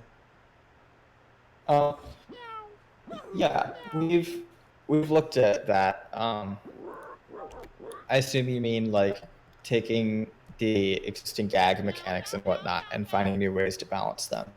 Yeah. Yeah, so it's a really tricky thing to do. Possibly one of the hardest parts of game design is finding the right balance. Um, I personally think Toontown is pretty well balanced. I mean, there's certainly some things that are a little bit unbalanced, but for what it is, for it certainly lasted a long time, and lots of um, lots of people really love the current battle system. So, when you analyze something for long enough, like 15 years almost, you can definitely find flaws in it. But I think at its core level, Toontown's battle system is very well balanced, just because of the fact it has lasted so long. We can complain about it a lot, but you can't deny that it's really held up over the years. Um, that said, I do think there's balancing changes that could be made, and it's just a matter of getting them made and getting them tested, which is, again, something that would just kind of qualify almost as an entirely new feature just because of the amount of time it takes to figure out what needs to be tweaked and then make those tweaks and figure out if they're worth it. Seen some people say battle system is, or like battling is too easy and we need higher level cogs. And then I also see someone saying harder tasks that are actually hard, not just more grinding. Yeah, well, so yeah, that's definitely a little bit different, because that's not tweaking the existing stuff, but adding new stuff, which is 100% what we want to do. I mean, like I said earlier with field offices, we want them to be challenging. We want you to go sad because there's not a whole lot of end game content in Toontown right now that actually poses that challenge to you. And if you're not challenged, like if you don't have to think of new strategies in order to defeat a certain cog or anything like that, then the game becomes less fun because you've basically already mastered it. So we're going to be throwing some stuff at you that's going to make you have to rethink your strategy. I'm not going to give a whole lot of details about that because I want it to be a surprise. But those of you who are like major Toontown strategists, I think of Gag, who has it in his name. Yes. You guys are going to have some work to do to come up with some new strategies when this new content that we're working on starts rolling around, because it really is going to throw some wrenches in the system and make you think about battling in a new way. So you won't have And to so be spamming sound over and over again. yeah. So we don't want you spamming sound over and over again because that's easy. It's too easy just to use sound. So we're going to be implementing some stuff that makes you think about it differently, and it's going to be really, really interesting to see the new types of strategies that evolve because of this, with field offices and our potential future new content. One of the things that we've been thinking about a lot for our new content, that you've already seen little glimpses of, is how can we take an expectation and flip it upside down and make it fun as we change it, the expectation versus the reality. So for example, in the winter holiday update, everyone has this expectation of what toon tasks are. You fight cogs, or you visit someone, or you have to recover an item. Those are basically like the three core toon tasks. Yeah. But and then you also have this expectation with toon tasks that when you have a toon task, it's going to tell you exactly what to do. Pretty all the toon tasks in the game, they tell you exactly who to fight or where to go or who to talk to. Everything is just spelled out for you. So with the winter holiday toon task, the snowman one specifically, we took that expectation and said, what if toon tasks didn't tell you what to do? So we created this toon task, the scavenger hunt, that gives you a hint, but it doesn't tell you the whole story. And I think that was pretty interesting. Like I thought it was really fun because it's a brand new Toon Task type that doesn't spell it all out for you. Instead, you have to figure it out on your own. Where do I go for this, and what do I have to do? And it was like it was brand new for Toontown. It may have been small. It was a really small feature, but it was something that took an expectation and turned it upside down. And I think that worked really well. And another example of that is just with, again, a winter holiday Toon Task with Holly Days. When you're getting your red nose or the Santa bag, you go to Professor Flake, and he has that new Toon Task where you have to collect items from a trolley game. And again, that's a really small thing, but I think it was cool seeing a brand new type of Toon Task in Toontown that isn't just defeat a bunch of cogs or visit this person or recover this item. It was something that you had to do differently, and you had to think a little bit differently about. And so with all of our new content, we're not trying to do what some Toontown servers do, where they take aspects of other games and try and like force them into Toontown. What we're trying to do is take what we know with Toontown, what we know with Toon Tasks and cog battling and all that kind of stuff. And we're trying to figure out how do we change that in a meaningful way, and how do we create new content out of the core parts of Toontown, because that's really what you want to do. You don't want to add, I mean, it's one thing to add new mini games and add like new stuff like partying and golfing and racing, because those are awesome too. But when you're talking about core gameplay elements, I think one of the ways that games get stale over time is that they run out of ideas on how to change the core gameplay. And we have definitely not ran out of ideas on that. And so I think it's going to be really interesting for you guys to see some of the ideas that we have on how to take the expectation of the core gameplay and change it a little bit to create something new and a new way to think about it.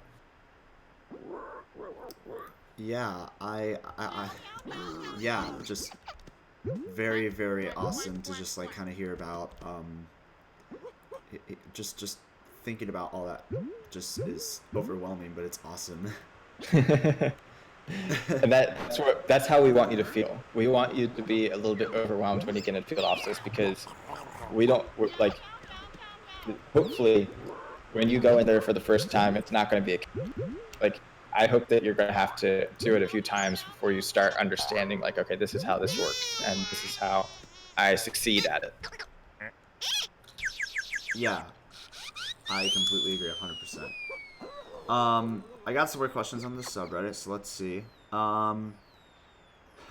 Joey Connor, what is outside the Toontown map? Where is outside the Toontown map? What is outside the Toontown map? Oh, well, so I think that the Tooniverse is much larger than Toontown. I think Toontown is just one part of the Tooniverse. I believe that somewhere on the outskirts of Toontown is Duckburg, where Scrooge McDuck and Donald Duck and Gyro Gearloose lived, depending on how you look at it. Because obviously Donald Duck and all three of them have come to Toontown. But yeah, so I believe Duckburg is an area of the Tooniverse. I'm sure there's plenty of other areas of the Tooniverse somewhere out there. I think it's really just it's a whole planet, and Toontown is just one area of this planet. Yeah, so that's what I think is outside of the Toontown. I also think that some stuff is underneath the Toontown map, but that's something to talk about at a different time. Yeah, for sure. Yo, Mega Snoop, thanks for hosting the stream for 52 viewers, dude. I appreciate it. I hope you had a good stream. Okay. Twilight Heart wants to know, when will we be getting our golf boarding groups? Sorry, could you repeat that? Oh yeah, that's fine. My headphones got out for a second. No worries. Twilight Heart wants to know, when will we be getting our golf boarding groups? Golf boarding groups. Golf boarding groups. So, I think that it's definitely something we want to do, like boarding groups for parties, or, well, probably not parties, but golf or racing and that kind of thing. It's just a matter of getting the time to implement that feature. really there's nothing we have against it. It's just something that we would have to implement because obviously boarding groups are designed only for POG facilities right now. So that would just kind of take like would that require like an overhaul of code or something? A little bit, yeah. We would have to change the way the code works for boarding groups. Austin Alien says Doodles win. Last year. Last year. Ooh, I'm pretty sure I asked this. I don't know if I did. Can TTR add a color wheel when making a new tune or rewriting a tune? That's one of the things that I don't really like the idea of, because when I think of that, like, it's one of those things that sounds really great when you start talking about it. It's like, oh yeah, that would be a cool customization option. But there's a reason that it's not like that. There's a reason that we only have these predefined colors, because honestly, tunes wouldn't look great in all colors of the rainbow. Think of like a neon yellow tune or a neon green tune. Just any kind of neon tune would not look great in my opinion. I think that they would be a little ugly, especially if you take that neon and clash it with like a pastel color or anything like that. So it's one of those things. It's like, yeah, that sounds like a good idea, but then you start looking at it, and it's like, oh, this does not fit in the game's art style at all. Because Toontown does have a very specifically defined art style. And so I think adding a color wheel, although cool, would be a little bit much. And I do only have a few more minutes to answer questions, so maybe we could do 2 or 3 more. Totally fine. All right, good thing we're wrapping it up. Let's see. Everdorping wants to know, what was the most fun thing to see the reaction of people after you implemented it? Wait, say it again? What was the most fun thing, what was the most fun thing to see the reaction of people after you implemented it? Oh, I think doodles were really great to see, just because people were not expecting it at the time. Like when we teased it at the beginning of April Tunes Week, they were like, "Oh, it's probably going to be here in 3 months or something like that," and it was literally that same week that we released it. So I think that was really awesome to see. And then version 2.0, announcing that in person, I think was great. And it was really cool from my perspective, because I could see everyone's reactions, at the front of the stage at the convention. I could even see like Jesse and Sean's reactions, and they were throwing their heads back, clapping, cheering. It was awesome to see. So both of those updates, I think, have been great. Yeah, for sure. Mega Snoop says BossBot Headquarters 100% had the best reaction. Oh yeah, BossBot Headquarters I think was also a pretty cool one, because we had that build up with Team Let's Hunt Around and Find BossBot Headquarters. Yeah. So people were pretty excited about that. I'm sure you can still access that comic too. Yeah, you can. Nice. Let me refresh for one more time. A couple more questions here. Ryan asking some very interesting questions. Okay, he has multiple. What are your goals after you graduate college? Do you plan on getting married after? Are you going to name your son Max? Do you plan to put TTR on your resume when you apply for jobs? And what is your favorite reality TV show, such as Survivor? Wow. Let's see. So I currently go to an online college because I actually have a job, and I do college alongside my job rather than vice versa, I guess. So I mean, because of Toontown, because of the experience I have with it, thankfully, I've been really lucky just to already have a lot of knowledge. I've often found myself a little bored in college classes just because, like man, there's like an entry level programming class I had to take, and I was just dead. I was bored out of my mind because it was literally like introduction to Python, and I'm like, I helped create a game in Python. Can I just give you this and then get an A? But anyway, oh my gosh. So So yeah, I do online classes.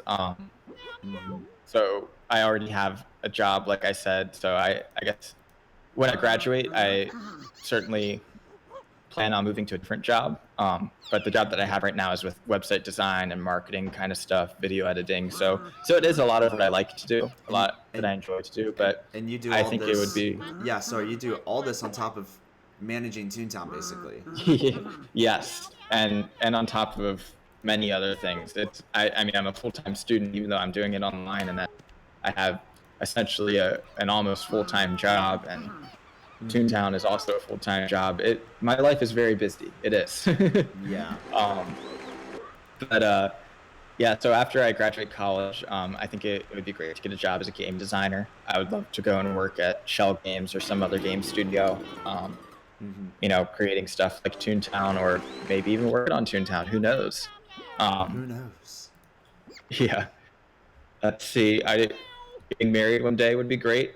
I think that was part of the question. Yes. um, if I had a son, I don't think I'd name him Max. But if I had a dog, I might name him Max. Okay. I would certainly dress him up as Sir Max for Halloween one year. I think that's something that would happen. Getting a Sir Max costume would be so funny. And favorite reality TV show? I don't really watch TV very much, just because of the busyness, like we mentioned. In terms of TV shows in general, I like Stranger Things a lot. I like DuckTales and Gravity Falls. Yeah, I don't think I can think of any reality TV shows that I like. Got it. And to kind of link that back to what you were talking about with like Disney and everything, I just remember all the excitement surrounding DuckTales when they made that Toontown reference, and the people, I think like I don't know, producer of DuckTales or something confirmed it was a Toontown reference, so they at least like acknowledged that like, hey, that was a Toontown reference, so good for getting it. Yeah, it was awesome. And that's really the first reference to Toontown we've seen from Disney since it closed, and it's just cool that all these years later, they haven't forgotten. And it's not like the DuckTales people are the people who would be involved with bringing Toontown back. That's an entirely different studio. But still, it's cool to see that kind of stuff within Disney, and it brings some hope for Toontown's future. I 100% agree. I don't know. I just thought it was so awesome.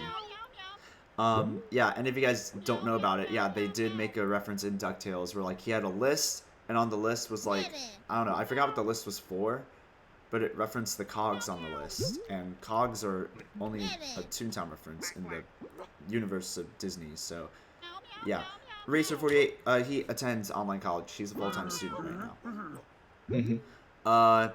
Here's a question: has Disney ever contacted you guys or spoken on the TTR project? Disney specifically, no. I mean, we've had, Toontown online developers who used to work for Disney, like Jesse Shell and all them. They've talked to us about Toontown Rewritten, and they've shown support for Toontown Rewritten, but we've never actually had Disney directly contact us in any way. But we do know that they check out our website. I mean, Disney has their own like internet service provider, basically. Like they have their own network signature. So through Google Analytics, we're able to see like when they visit our website and that kind of thing, and they check in every once in a while. But we've never had like direct form of contact from them. I think that's awesome. And real quick, I sent you a couple images on Discord. One of them, so Aaron, thank you. I haven't acknowledged it yet. Thank you for sharing 1,000 bits. Aaron wanted your opinion on like his friend's gags, where basically he doesn't utilize throw or squirt, and he just doesn't utilize lure because he's lureless. Well, those are some interesting gag choices, my friend. And I don't know. What are your thoughts on throwless and squirtless tunes? Like, do you think that could be a reality one day? I don't think so, just because I don't think it's how the game was. I think that throw and squirt are the essentials in terms of Toontown gags, and it's important for players who are brand new to the game to have throw and squirt to utilize before they move on to other gag tracks. So For us Yeah. as long-term players, throw and squirt may seem kind of boring, and it might be interesting to change it up. But for people who are brand new to the game, they kind of need throw and squirt because it teaches them how to use gags. And so you just have to think about there was a game design decision that went into always having tunes that have throw and squirt. Yeah. All right, very interesting there. Thanks for answering that. And then one of my viewers also drew your tune, and I put that in the Discord for you. Yeah, I see that.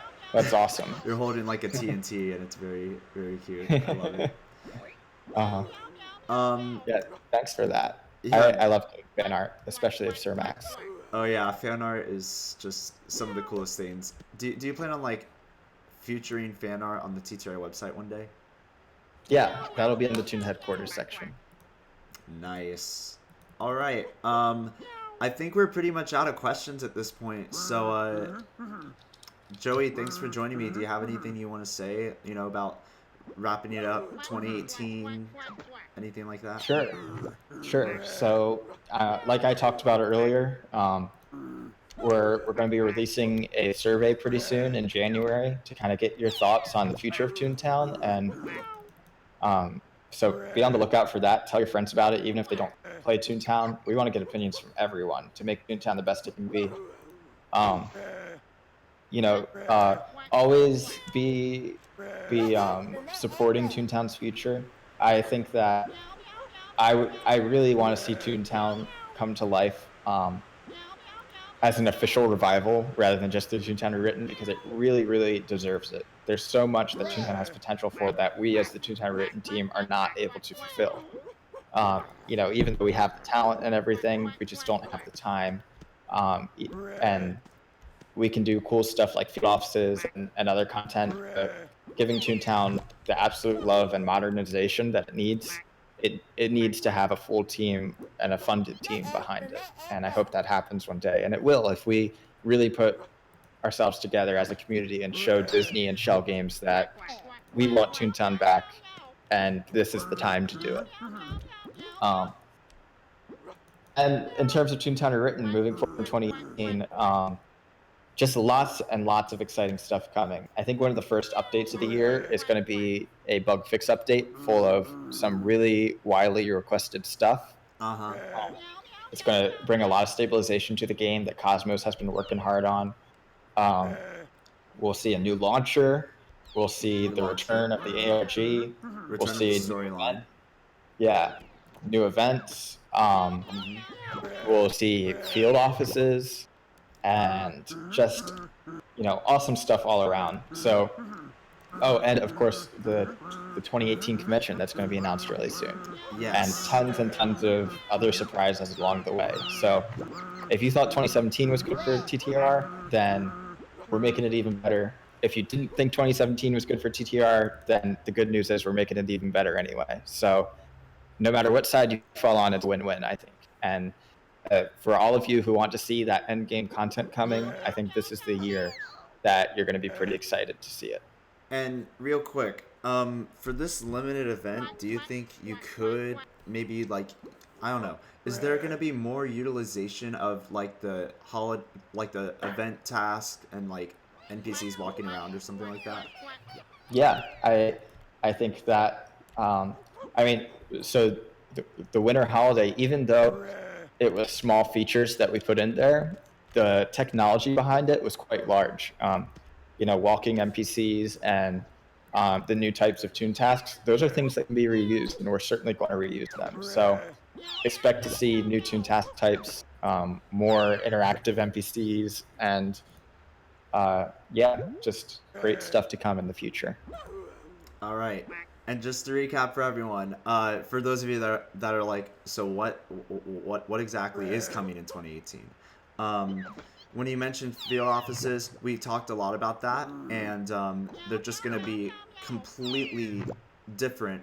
The only thing that's going to be the same is the mini game with the mover and shakers, I think. And you said something about like Toon HQ being taken over and like entire streets. Yep. So yeah, that'll be interesting to see. And then ToonFest 2018 announcement will come out soon. and he did go ahead and say it most likely will be at Replay, and we'll hear an official announcement later at the end of the month or in early February. And what else? The ARG or the storyline is going to really come into play this year. If you remember the Looney Labs like website and the little fun little storyline codes, like those will come back. So if you're a storyline enthusiast, you do have that to look forward to. Did I forget anything that you recapped on? The limited time event. Limited time event. And those are just the only things I'm allowed to share with you right now. So there's even more that I haven't said here that we can look forward to throughout the year. All right, very, very cool. And guys, for those of you who didn't get your questions answered here on the stream from myself, some of them I did skip over because they had already been answered, or I just thought that wasn't a good question to ask. Joey will be looking through it sometime, maybe later today, but he will be looking through that mega thread, kind of answering your questions. So if you do have more questions, please feel free to keep posting them on that Reddit page. And he might answer it. You never know. He'll be out and about. And yeah, I think that's pretty much it. The first Q&A with Joey in 2018. The first discussion, and it was nice kind of discussing about what we can look forward to, and like kind of looking back at how 2017 was for Toontown Rewritten. And overall, I really I hope you kind of enjoyed how I kind of structured the little session we had today. Yeah, for sure. But yeah, thanks for coming out, guys, and hopefully I got you excited for the future of Toontown. Yeah, thank you so much. I think we're good. So thank you so much for joining us, Joey, and No problem at all. I will see you around. Thank you so much. All right. See you guys. Happy New Year. Happy New Year. All right, guys. Thank you all so much for joining this very special event that I've been hosting today. And again, thank you to all those you know what, I'm just going to acknowledge all the followers real quick that I have on my list, because you guys all deserve it. We got Master Nerd, JD Bombi, Jamie 2055, Kryptonite, Gamer Green N, Little Blue Toon TTR, JKG, Pandy, Mtro, Gamer Surf, Montero Official, Luke Alloway, Lizubug, Lavere Devlove, Sheriff Bonkers, yo, Phils, thanks for that follow. Welcome to Smirkster's Drinking Cyanide, Cad Lifu, Cheese Nuggets, Osmandias42, DD Sec Keener, Force Savior, Sandy Paws, and Nanner FL. And if I missed anyone, I'm sorry. We are very... did we hit 9,000 followers yet? I do not know if we did. So, I'm going to check real quick. We are very, very close to 9,000 followers on this channel, which is just amazing. I'm so glad I got to do this for you guys, really.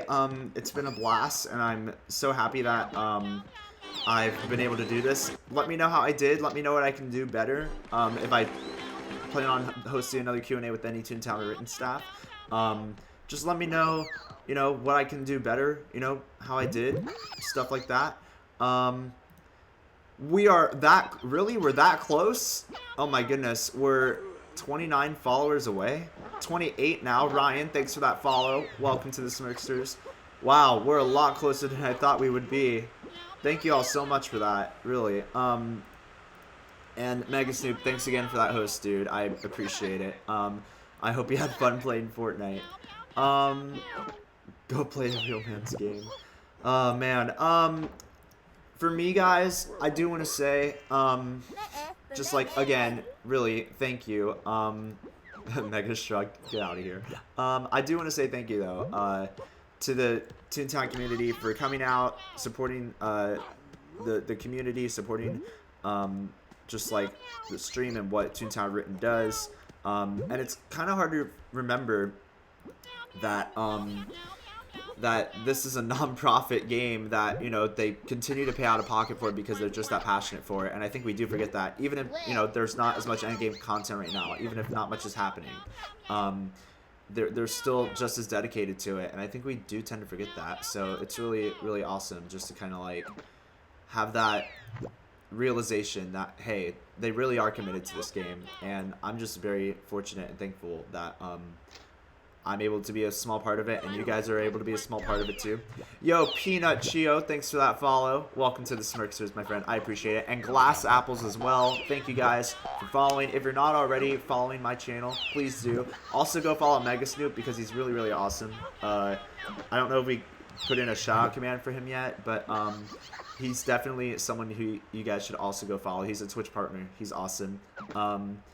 And yeah, feel free to always come back on Twitch to come watch some more Toontown streams. It's a very fun community here. I know the chat was a little crazy today. I do acknowledge the craziness and the discussions that were going on in the chat. I couldn't really say much about it, but I see you guys for sure.